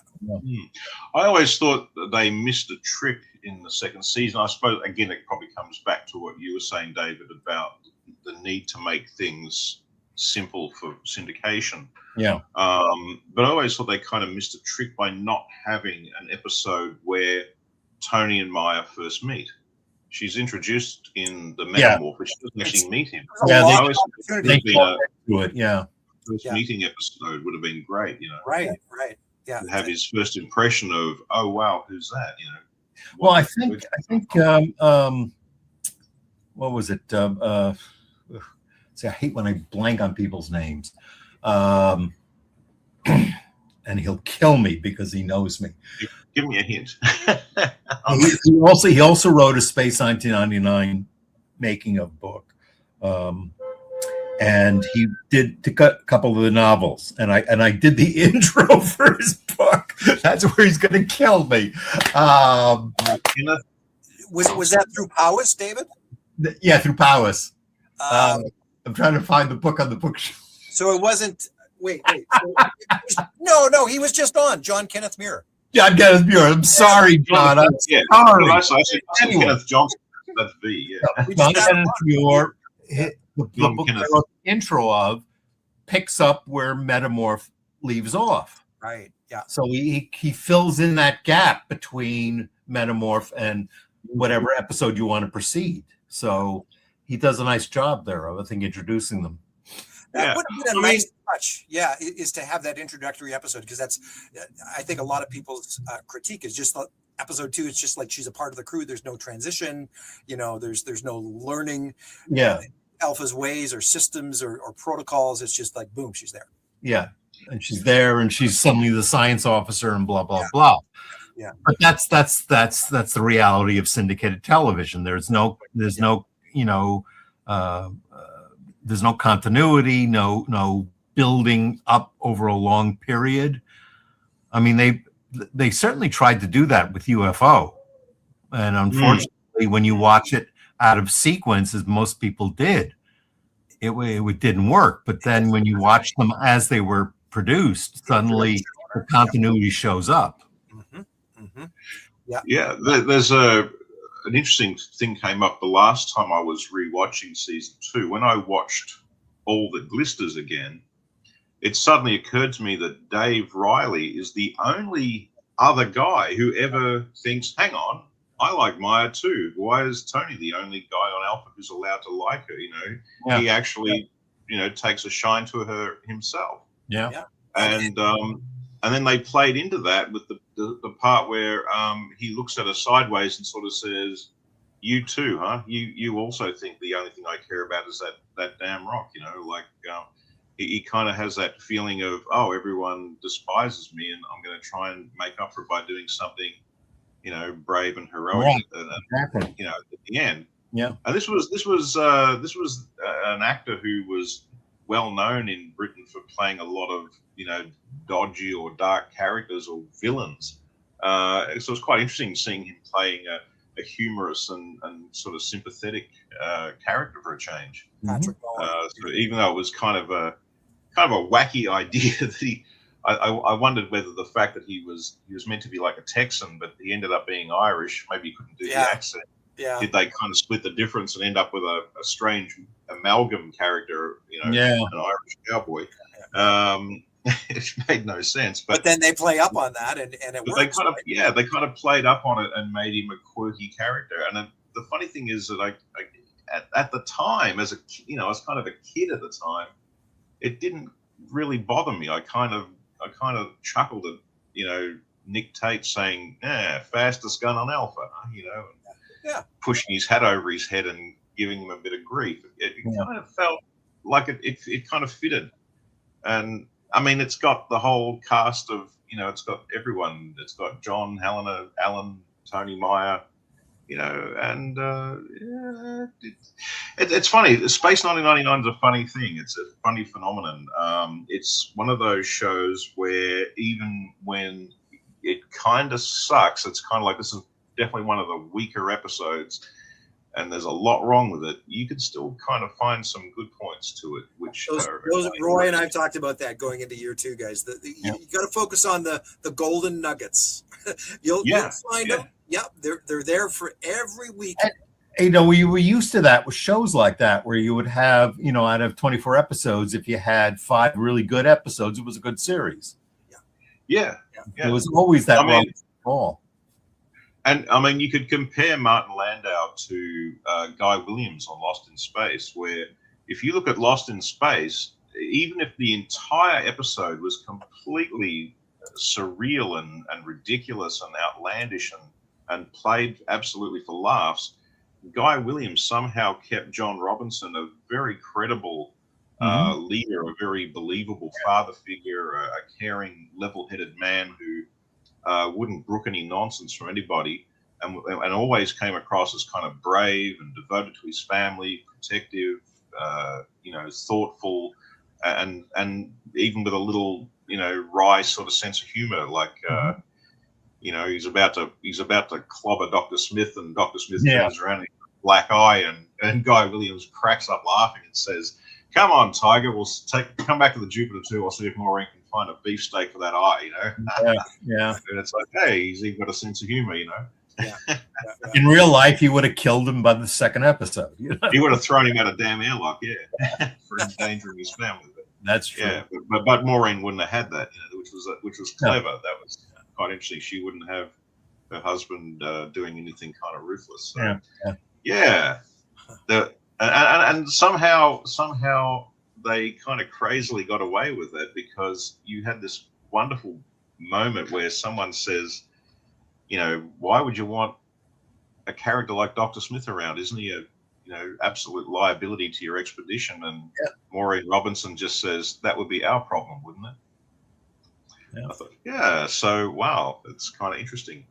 So Landau did the same thing. I always thought he maintained his frame, if you want to put it that way, in modern terms. He kept Koenig as consistent as he possibly could, and as believable as he possibly could, even if the situation around him sometimes got a bit way out. You still kind of believe in Koenig as, okay, I've found myself on a planet with talking trees. I've found myself on a planet where there's a guy controlled by a rock, which seems to want me to wander around after it, or or whatever it might be. Or I'm now listening to a recorded message from a guy with a pink helmet jammed on his head. Clearly, it doesn't fit properly. I guess it was a last-minute production disaster. He was supposed to be a grasshopper. Yeah. I mean, if it had been a blank screen and a voiceover, or if they just said, to hell with it, make him humanoid, and just, like Alex Scott in Voyager's Return, it would have been 100 times better. But that's the thing. Martin Landau kept Koenig a relatively consistently well-framed, believable human, no matter whether the situation around him was sane or silly. Yeah, and I think to me that's probably one of the biggest saving graces of the whole thing. Oh, absolutely. Well, and you know what? I mean, say what you will about those scenes, right? Everybody references the dialogue between Koenig and Maya in this episode, but I mean, I for one, and again, a little bit to do with the wonderful music cues that were used to go along with it, right? Helped and enhanced things. But it was good character development. It was interesting to hear something about John Koenig's background, his former wife, and things like that. The thing that I was going to touch on from earlier, again, guys, to circle back, is that Adrian, you'd mentioned, when you take away all the fluff, there were some pretty darker or sinister elements of year two that a lot of people don't consider from time to time. You'd mentioned both Brian and Tabor. But I'd also throw in Magus to a certain extent. Oh yeah. Right? Basically, he was into torture. Yeah. Really? And a lot of eugenics. There was a lot of stuff about. I mean, the whole thing underpinning the rules of Luton is racial hatred. I mean, global racial war. I mean, wow, that hasn't gone out of date. No, it hasn't. But like I said, in the hands of maybe a writer like Nigel Neal, it would have been a little bit more. Well, I wouldn't say obvious, but a little bit more dramatic in that sense. He would have developed it to the forefront. Yeah. But then I have that same thing where I'm. By the way, the image we're looking at right now. Yeah. The same location was used in the UFO episode "Sound of Silence." Yeah, I know. And I wish Roy was here, because actually Roy and I were on this embankment in 2014 when we went to Black Park. It's amazing. Oh. Yeah. I'm so envious, because I'm stuck down here in Australia, so I've never had a chance to meet any of the people. That was. I'll tell you what. I mean, for the most part, you go to Black Park, and it's like, so it's a beautiful, idyllic setting. But when you stumble upon a location like this, it's just like it stops you in your tracks, and you.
Hi, sorry everyone.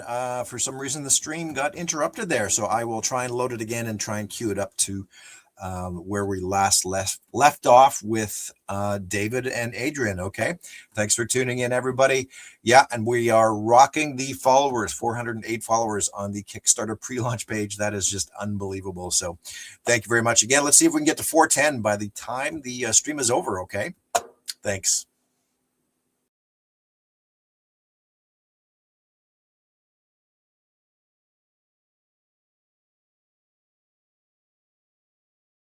But it's interesting that in many instances, early in year two, it's Helena and Tony that are paired together. Yeah. And Koenig and all the fluff. There were some pretty darker or sinister elements of year two that a lot of people don't consider from time to time. You'd mentioned both Brian and Tabor. But I'd also throw in Magus to a certain extent. Oh yeah. Basically, he was into torture. Yeah. Really? And a lot of eugenics. There was a lot of stuff about. I mean, the whole thing underpinning the rules of Luton is racial hatred. I mean, global racial war. I mean, wow, that hasn't gone out of date. No, it hasn't. But like I said, in the hands of maybe a writer like Nigel Neal, it would have been a little bit more. Well, I wouldn't say obvious, but a little bit more dramatic in that sense. He would have developed it to the forefront. Yeah. But then, I have that same thing where I'm. By the way, the image we're looking at right now. Yeah. The same location was used in the UFO episode "Sound of Silence." Yeah, I know. And I wish Roy was here, because actually Roy and I were on this embankment in 2014 when we went to Black Park. It's amazing. Oh. Yeah. I'm so envious, because I'm stuck down here in Australia, so I've never had a chance to meet any of the people. That was. Tell you what, I mean, for the most part, you go to Black Park, and it's like, I mean, so it's a beautiful, idyllic setting. But when you stumble upon a location like this, it's just like it stops you in your tracks, and you recognize those trees that are growing up sideways out of the ground over the lake, and it's just like, wow, we were standing right there. And one of the things that I'm envious about, you're down there in Australia, you get all the imprint stuff. Yes, true. That's a good point. Yes. They do a superb job. Yeah. This one they kindly sent to me because I helped them with it. But nice. I mean, all the other ones with the little hardcover books and everything are just incredible. We do okay with some of the media that reaches us. Yeah. And most of them are region free as well, I believe. Yeah. And we're finally getting this year. We're finally getting in. It's the end of May. They are releasing here on Blu-ray the Australian filmed Ultraman series. Okay. Which is the first time it's been available here since the original airing, and they only put it out on VHS tape. Huh. Wow. That's a good. It was a very good. I'm currently writing a book about the Nicholas Hammond Spider-Man series. Oh yeah. And, and in Australia, we didn't see the series at first. What we got was the pilot, the first two-parter, and then the movie length. I think there were 2 movies originally before it released as three cinema films. Yeah, so I saw them in the cinema, and I guess unlike people watching on a cathode ray screen, what really struck me seeing it in the cinema was the stuntman Fred Waugh, who played the Spider-Man in the suit. Yes, he went up the side of real buildings. Yes, and, he did. On a wire. He was a former circus performer. So here's little me, 11 or 12 or something in the cinema, and I'm looking up on this massive movie screen, and here's these panoramic visions of an American city from the side of a skyscraper, and here's this guy who's on a wire that you can't see. It was very well done, and he's in the full Spider-Man costume, and he's just going up the wall of this skyscraper. So it was stunning. And so I was really surprised when I found out that, the critics who'd just seen it as a TV show in England and the States didn't think much of the show. And I'm saying, well, hang on, I just saw it as 3 movies, and each movie, the stunt work was astonishing to me. Stunt work was terrific. The biggest criticism of the show was the fact that it basically abandoned much of the comic book lore. Yeah. But it did have a thing, but that's which shows did back then. Was that it felt like Spider-Man was in the real world. Yeah, and that was kind of the appeal for me, I guess. Yeah. So that's what I'm writing about at the moment. So there's an Australian perspective for you. Because we saw 3 cinema films rather than the series. It's made things like that have made me realize that how we perceive a TV show often depends on how did we see it, how was it presented. Yes, like the final Quatermass serial by Nigel Neal was shown as 4 one-hour episodes in the UK, and the critics really hated it. In Australia, they put part 1 and 2 together and part 3 and 4 together, so we saw it as 2 movie length installments. Oh, so it was like a movie. But then at the end of the first 2-hour movie, it says to be continued. And you're like, oh, That's and then right. up comes a trailer for the next part, and the following week we all had to tune in for another movie length. Yeah. see Roy the ending. and I did a show on the Oh, Quatermass you know. serials and movies, and I remember there was a third version because all I saw here was the original 4-part TV version, and then the omnibus version, which cut out, 2 major subplots, mostly out of the beginning of episode 3. The old folks cut out. Yeah, Nigel Neal was such a master of his craft. He actually he explained in an interview that he wrote Whispering. That's it. There he goes.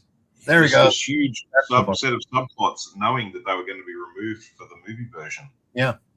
And so he was able to, and because he was so good, he was able to write them so that if you saw them, they added something to the story, but if they were removed, it didn't take anything away from the story. Oh, I like watching the original serials as much as the movies. So huge Quatermass fan, and I think it permeates British science fiction. I think if you look at the difference between Star Trek and Space 1999, you can really see the fundamental difference is you can see that horror theme from right back to the first Quatermass experiment runs through. I mean, the first one was Karun, the astronaut, was possessed or replaced by an alien. And if you look at like Space 1999 episodes like Space Brain, Force of Life from space. Force of Life is very much a Quatermass alternative version where he's absorbing energy and it goes to the behind the sofa, hiding behind the settee and looking through the gaps in your fingers when Zorif becomes this horrifically burnt up creature at the end with glowing light coming out of his eyes. There's a huge Quatermass influence which runs through. I think the aliens and Bringers of Wonder are very similar to the aliens in Quatermass 2, the ones that are growing in the dome. Yeah, that's right. Yep. The giant blobs that came out of the dome. Yeah. So there's a lot of. I mean, Doctor Who is riddled with Quatermass references. Oh yeah, I think UNIT, the idea of UNIT, the brigadier and the soldiers help it with a scientific advisor. The Doctor was virtually putting him into the Quatermass role. Yes, and I think even when they went into the future, there'd be an authority figure with and guards with ray guns and things, and the Doctor would be telling them, you're doing it all wrong. You need to look at it scientifically and use your intelligence. And it was like, well, even when they've gone to the future or another planet, they're just transposing that same kind of situation to the future. But it was still very much a Quatermass type of a thing where, I was saying the other day, the line which always cracked me up was Leela, the warrior woman, complains that all the weapons and guns and bullets and bombs and things aren't solving the situation. And the Doctor says, shall we try using our intelligence? And she said, well, if you think it's a good idea. That seemed to be science fiction's message to the world, wasn't it? Oh, that's true. Yeah, I mean, Nigel was one of the classic writers like Rod Serling that knew how to take, modern problems and turn them on their head in science fiction and deliver a message without hitting you over the head. Yeah, and I mean, when I went on to university, having been raised on all of these shows, and I studied literature there, and I started reading Shakespeare, and I realized, I thought, Shakespeare had a social concern in his writing, and you can see it's still there in Rod Serling, it's there in Gene Roddenberry and Harlan Ellison, it's there in the best of Doctor Who. It's in UFO and Space 1999. They were talking about war. They were talking about survival. They're talking about racism and getting along with. In fact, you could say the whole of space opera is about diversity. It's about meeting different life forms, and some of them want to be your friend, and some of them want to invade or dominate or eat you. Some you're compatible with, and some are evil parasites, and you got no choice but to blow them up. The trick is writing a story where where both sides are likable and still have some kind of conflict that makes the story, go perk along without being boring.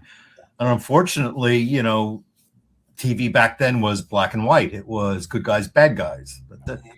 That's why science fiction always seemed to have the edge, didn't it, on the mainstream? Because even in the rules of Luton, the alien leader, and this is the point I keep failing to bring up. It was David Jackson, the guy who played Gan on Blake 7, played the voice of the judges of Luton and played the leader of the aliens. Yeah. Yeah, that's why he's got such a great voice. He had a really good speaking voice. Yeah, sometimes he says, I don't wish to kill you, but I must. And then Koenig spares him. And so it has this thing of, again, the conflict is there, but they're not all bad. Right. The aliens are fighting or not, are being forced to do it. It was like how they did Arena originally between and the Gorn. The Gorn really was just fighting for his own people's lives. But, in the original Frederick Brown story, there's no, morality to it. It's you're fighting for the survival of your people, and that's it. It's a clear black and white story. Interestingly, Blake 7, you mentioned before how Blake 7 also did a variation on this trope of Arena with the episode Duel. There's a later one which does it not as much, but still has it as a central trope, and that's Death Watch.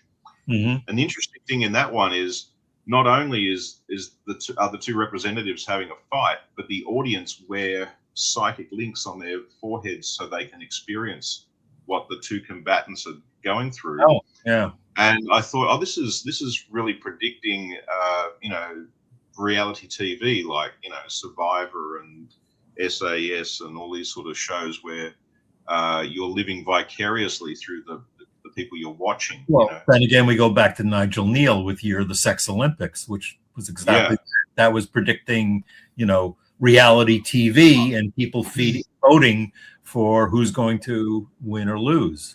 When I first watched Year of the Sex Olympics, I couldn't believe it. I'd been watching Big Brother and all of these shows on TV, and I watched it and I'm thinking, how is this thing so old? And yet it some of the scenes in it felt so modern because it literally had the cameras looked exactly like in the Big Brother house. There's a behind the scenes with some technicians rushing in and fixing something up with headphones on. I'm thinking this looks exactly like the latest and then the intruder in the Big Brother house is from a prison. He's a homicidal maniac in a twist that only Nigel Neal would come up with, and literally kills one of them, and the dad goes nuts and kills him in retaliation, and the audience loves it. The ratings go up. Exactly.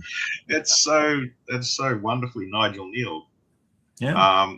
But I mean, apart from the fact that the law won't let TV producers actually kill someone for entertainment, so there is a line that they haven't been allowed. So far. They haven't give it another 30 years. I don't know. But you know what I'm saying? It's like, wow, this was so close to the way things were going to go. It's almost uncanny to watch. It's amazing how some people thought these things out years ago. Well, listen, fellas, I think we're going to start to wind down here. We've been on for over an hour and a half already, believe it or not. And, well, I give the rules of Luton probably objectively, it's maybe a 6 or 7 out of 10.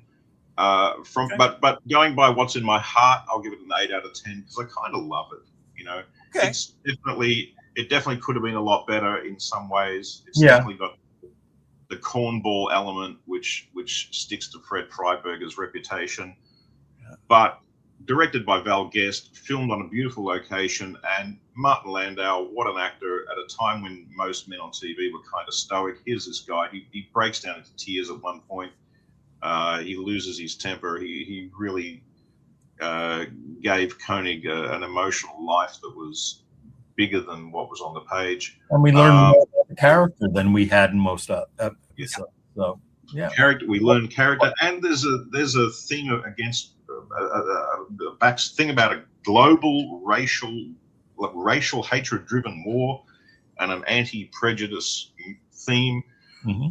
So it's just it kind of is in my heart as I'm going to say emotionally, personally, I'll give it an 8 out of 10. Objectively, it's probably only a 6 if I'm being utterly realistic. I would agree with you. Yeah. I was just thinking about it, and I'd 6.5. Sort of right in between there, and it's interesting, when Roy and I have got around to doing these segments, and of course you rewatch the episode in preparation, and then when you get through the discussion with different people, each time out, everybody brings a different perspective, makes you think about things a little differently. That's what's so fun about this, guys, and this episode included.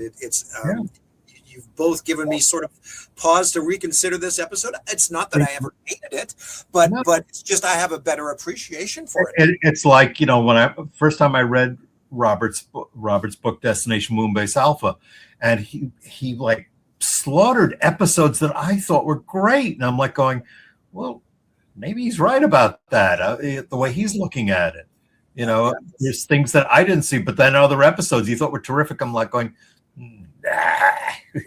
He's talking out of his hat. It's been really fun, and this episode in particular, because I have two esteemed authors in front of me, and wow, we've all had our own personal takes and opinions on the episodes down through the years, but it's so much fun to sit and discuss them all these years, like 50 years later. Who would have thought? We have the esteemed David Hirsch, and then there's just little old me from Australia. Well, Adrian, your name shows up on Amazon. You've done very well as well, my friend. So, I put my name in on Amazon, and apparently I've written a lot of books on Abraham Lincoln, and I'm like, I wouldn't go on Jeopardy with that. Too funny. Good old on Dave. I won't spend a lot of time in the shout outs. I think everybody is sort of aware, so I'm not going to drone on about the Kickstarter next week. Can you believe we had Anton Phillips? I know. My God. And he wasn't even in the episode. Yeah. He wasn't even in the episode. It would have been a better episode if Anton had been in it. This is true. True. If we could have had someone back on base, it would have been a better series had he been in it. Yeah. Yes. Yeah. I think they should have flown a dead Alphan pilot back to Alpha for examination, and Anton should have looked at him and said, this is going to sound crazy. I think plant vines strangled this guy somehow. What the hell's going on that planet? Could it be plant intelligent life forms that are plants? Wow, that's beyond all human.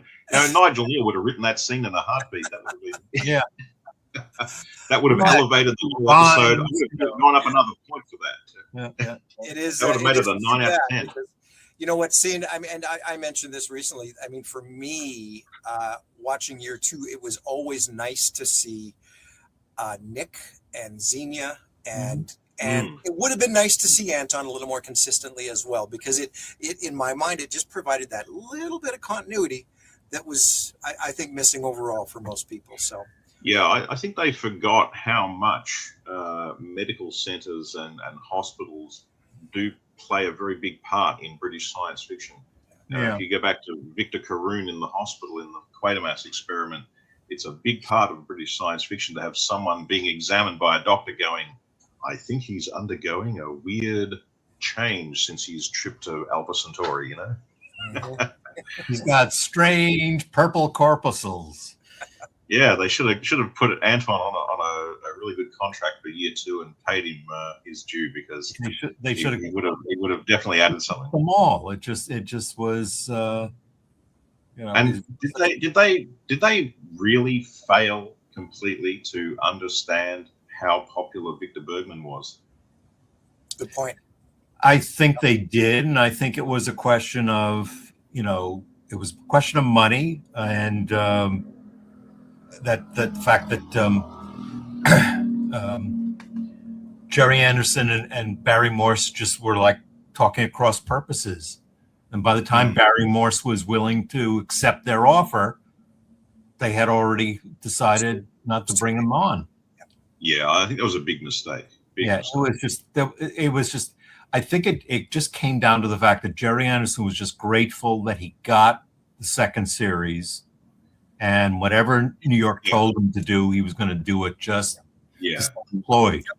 I mean, generally speaking, none of Jerry's shows ever got a second season, so it was remarkable that it actually happened at all.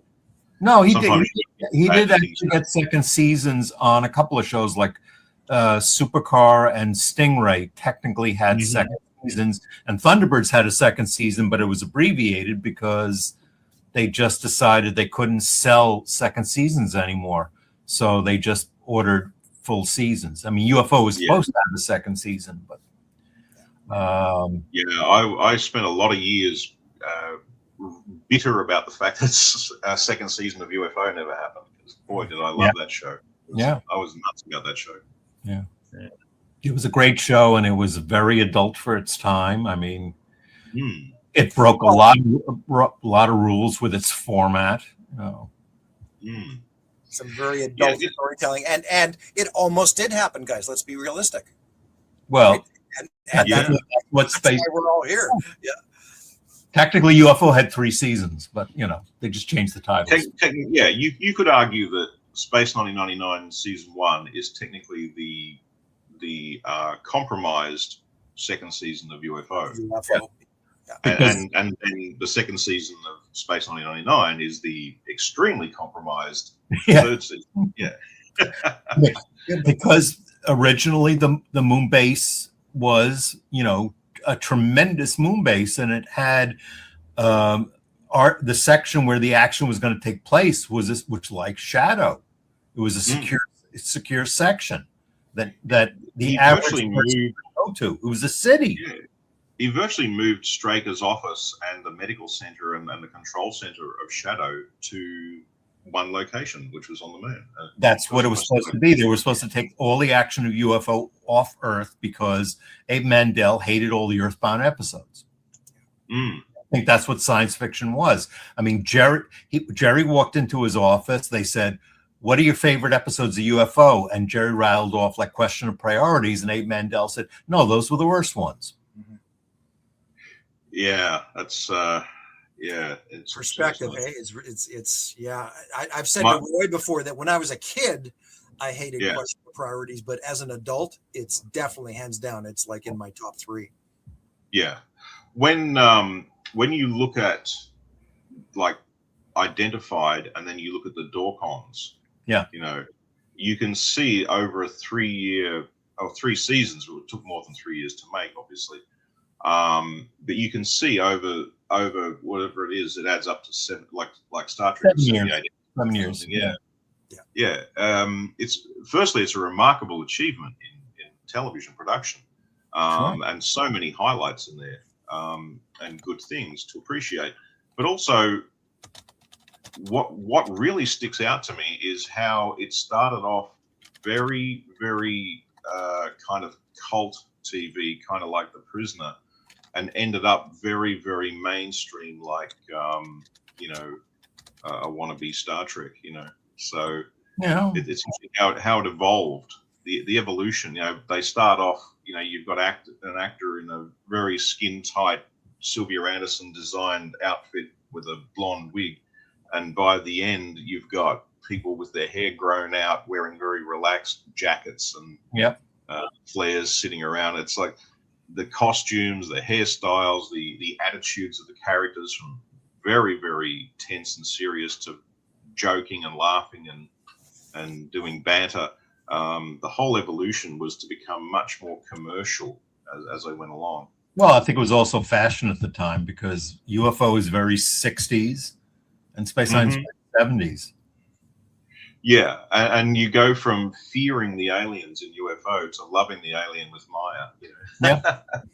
So the evolution of just the evolution from Identified through to the Dorcons of the attitudes towards the characters, the attitudes towards aliens, the attitudes towards the kind of storytelling, production, everything. The way it all sort of evolved is fascinating to look at it as an overview, as a whole, and sort of come away going, yeah, they started off, you know, aliens are mysterious, unseen.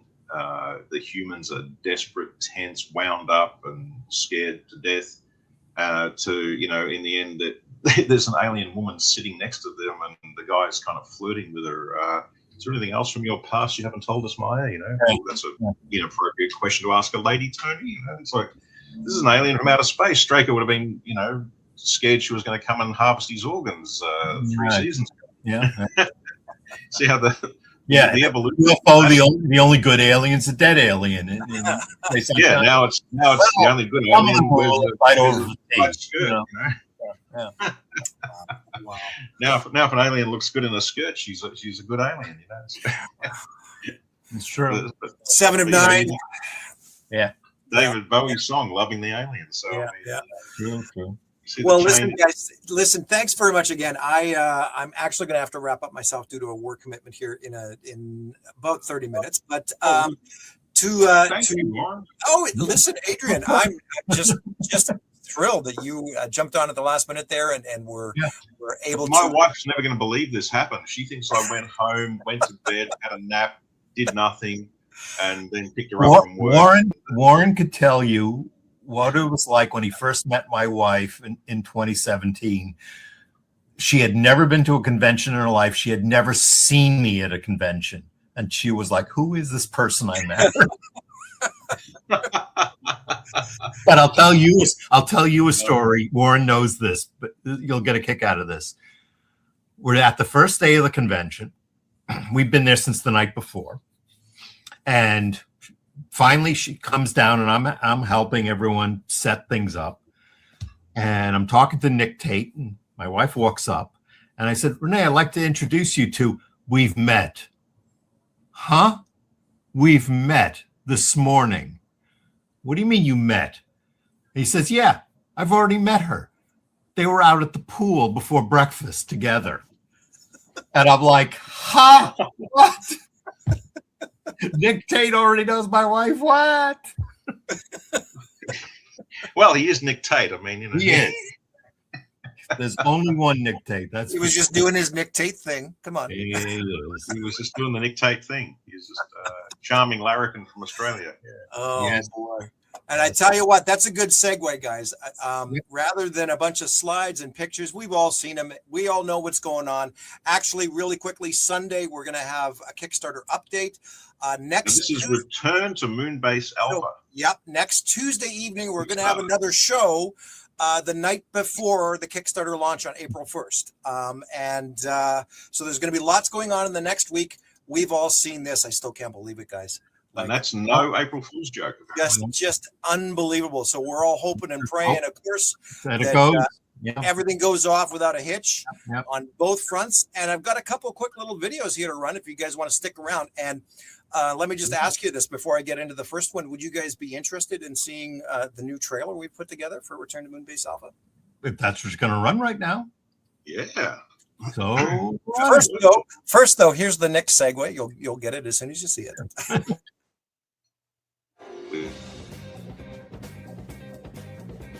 Hi, I'm Australian actor Nick Tate.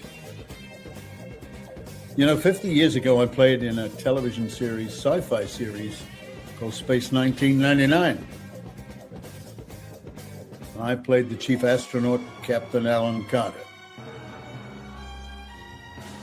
I hope you will join me in supporting the new Return to Moonbase Alpha Kickstarter, which launches on April 1st. Head on over to the pre-launch page and click the button to be notified when it goes live.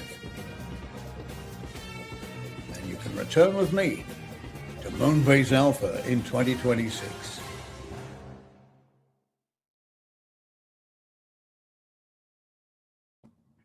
Mm-hmm. So there's Nick doing the Nick thing. Wow. Can always count on Nick.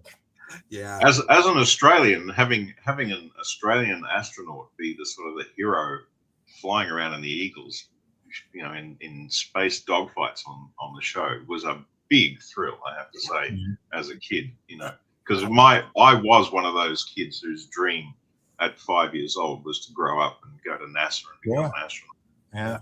Yeah, and then to know the character, it was from your home country. What an extra special thrill, hey?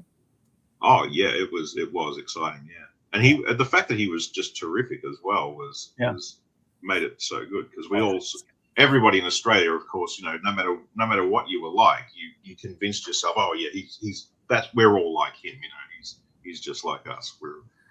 You know, if your hair was dark brown, you convinced yourself that I've got blonde hair just like you. You know, if you had no charm whatsoever, you convinced yourself, oh yeah, when I say g'day mate, I'm as charming as Alan from Space 99. No kidding. So anyway, guys, listen, with the trailer, this one's actually going to premiere officially next Wednesday as well, on April Fool's Day, and we're gonna use it right on the Kickstarter landing page to promote the project and what we're doing here. I think everybody's pretty familiar with that Anton trailer we did a couple years ago, and how that sort of set things up, where picking up on the threads from Message from Moonbase Alpha that the moon would be returning. They've been living on Terra Alpha. It's been 25 years. Yada yada. We did do a trailer, sort of a one-off, about 6 weeks ago, called Ghost Call, that was a little different. It was sort of set up to be like a fever dream of Alan's. And so it's a little darker, it's a little more haunting and ethereal, and it plays on a couple of themes from Collision Course with Ara, of course, and sort of calling him back, right? Giving him the, this is sort of saying that this has been the driving force behind Alan wanting to return. But anyway, we have a third one put together, and I've had the help of a very, very talented individual. A couple of people have seen this now, but I'd like to show it to you guys and just get your opinion here. Sure. And for anybody, Warren, can I interject Absolutely. with a quick anecdote? Yep. I showed my son, he liked UFO, so I said, oh, well, you've got to see Space 1999. So I showed him the one about Ara, and she tells him to just let the planets touch, and then it vanishes. Yes. This is the generational difference, I guess. My son's only 20, so his reaction to it was that Koenig had basically met a kind of a space pothead who was like, "Hey man, just let it flow. Don't do anything. You know what? Your planet's gonna crash into my planet. Let it flow, man. Just let the universe just flow." So he thought it was this was the craziest damn show he'd ever seen. Yeah, it is a bit of a fever dream, that episode. Yeah, it shows you the different sensibilities. Have you guys? I mean, I'm not sure how you're fixed for time. I might need to run, so I'm just going to be able to run this one trailer, and then we'll have to wrap up here, guys. But no, I love that, Adrian. That's. We'll have to do this on another episode sometime soon. Yeah. I'll run it quick. It's only 2 minutes and 50 seconds. So if you guys want to check it out, you can be some of the first here. And here it is. Let's do it. Yep, you betcha.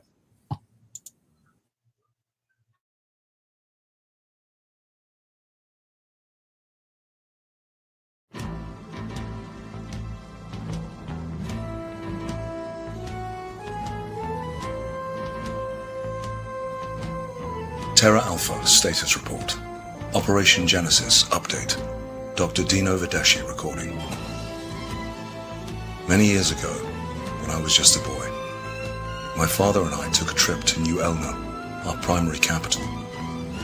Our pilot and friend was Captain Alan Carter, who flew us there in Eagle One. The view over our new world was breathtaking.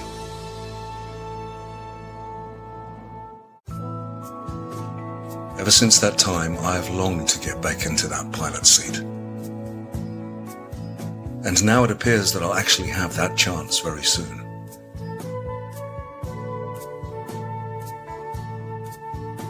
For months now, we've been tracking the moon's approach back into range, and detailed plans are well underway for a few of us to return. Ancient technology that's been discovered here on Terra Alpha will enable us to repair most of Moonbase Alpha's vital systems. Life support will be powered up and the long deserted base will be brought back into life after all these years.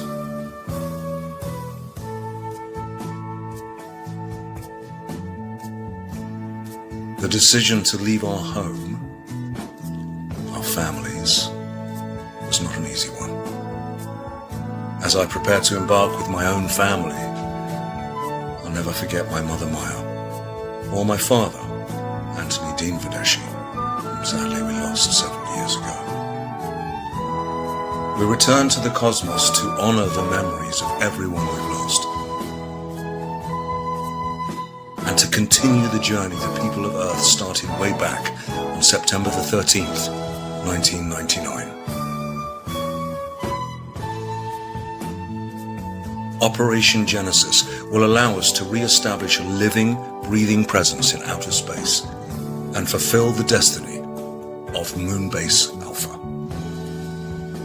This is Dr. Dino Vedeschi, signing off.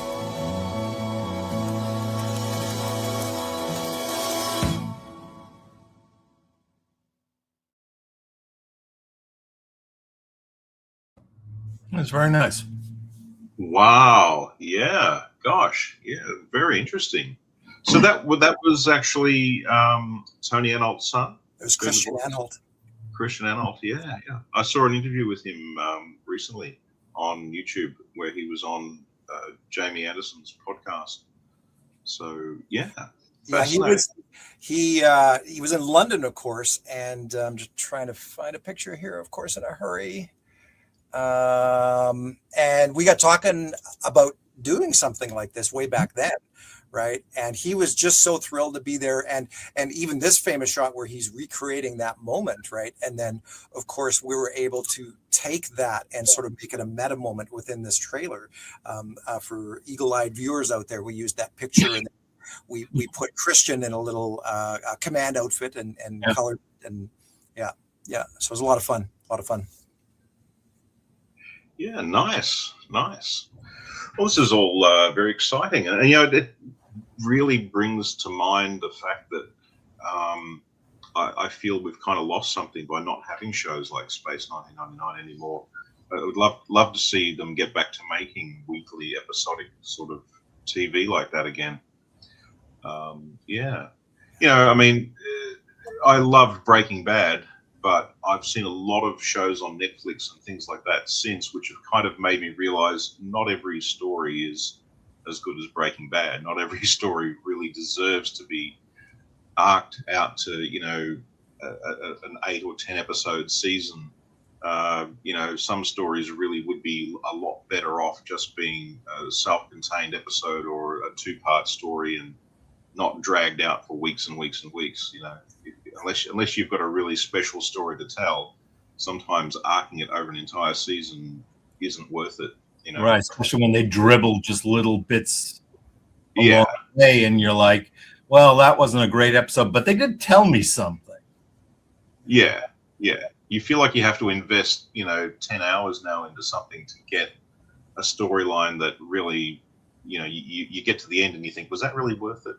Yeah. Was that worth that investment of time?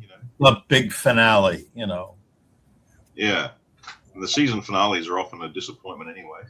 Yeah, because it's never what you expect. That's true. But no, listen, fellas, thanks very much again. And just thank you to everybody out there for tuning in. I know Roy usually goes through some of the names. I had a lot going on. I wasn't used to this part of it. So thank you both for carrying a lot of that conversation about Luton as well as I worked away behind the scenes. And I'm amazed that you didn't tell me to shut up a few times. No, goodness, no, that was this was a lot of fun. It was great hearing how you saw things. Yeah. Different opinions, I know. Yeah. No, Yeah, absolutely. So no, listen. Thanks. There may be something weird in the drinking water here in Australia. I think sometimes I do sometimes come out with some very odd opinions, unusual perspectives. But look, for years they've been telling us Americans that the toilets flush backwards in Australia, so we have weird ideas too. Yeah. That's That was a Simpsons episode. Yeah. They do say Australians are like flies clinging to the ceiling because we're down under. How do we not fall off? Awesome. And thanks to everybody out there for the comments Warren, on the trailer. do me a favor. Send Adrian my email address so we can. Sure. Yep. Absolutely. Yeah. For sure. Let's all keep in touch. Yeah. Awesome. Okay. Well, we'll wrap up then. And thanks to everybody out there. Be watching over the next week for some exciting updates and shows. Well, so good night to you, Warren, and good day to you, Adrian. Yes. For sure. Thank you so much. Absolute pleasure to meet you, David. You too. And Warren, thank you so much for having me on. This has been fantastic. Absolutely. We'd love to have you back anytime. Wonderful. I'll be glad to. All right. Take care, guys. You bet. See you soon. Okay. Bye-bye. Rory would say, here's the Star Trek connection. Live long and prosper. I can't do it. Keep those eagles flying. Exactly. Yep. All right. Good night, everyone. Good night.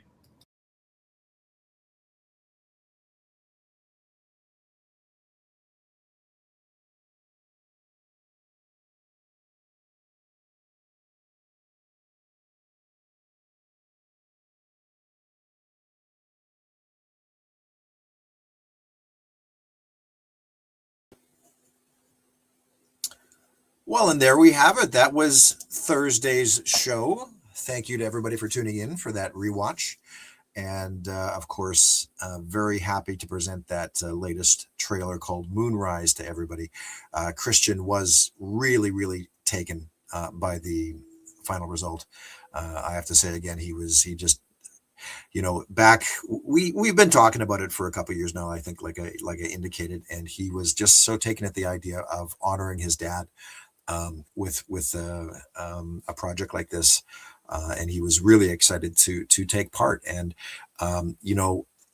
when I was thinking about another trailer to help more specifically with the Kickstarter, I reached out to him and he was right on board, and we met a couple times, and he got back to me with that narration, and boy, it just all fell into place so nicely, and provided, ended up being a nice tribute to everybody that we've lost in the last 50 years, and continuing the legacy, and he was, like I said, he was really, really pleased and honored, in fact, to have taken part, and so we were very honored to provide this opportunity to Christian, and look forward to seeing him. Haven't actually announced it yet, but probably in the next few days. We are excited to be bringing Christian up to Manchester in September as well. So he was lovely in London, and I'm just excited to be able to actually spend the whole weekend. He showed up, I think, one day, and it was just so busy. I barely had a chance even to shake his hand and say hello. So I'm looking forward to spend a little more time with him this September in Manchester. And that's an unofficial guest announcement that will probably be hitting this week, again, to tie into the Kickstarter launch. So, all right, I will then wrap up for now. Thank you all again for popping on by today and supporting everything. We did hit that 410, I should say. So thanks for everybody's help there with that last minute push. And we'll see where we go over the next couple days leading into Wednesday. We're 3 days roughly and counting.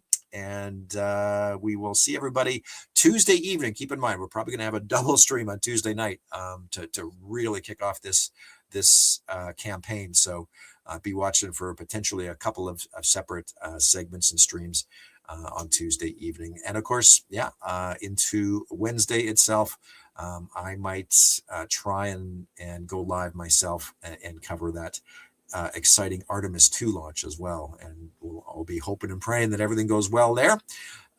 So thank you again, everybody. And you have a good couple of days. We'll talk to you real soon. Okay. Bye-bye for now.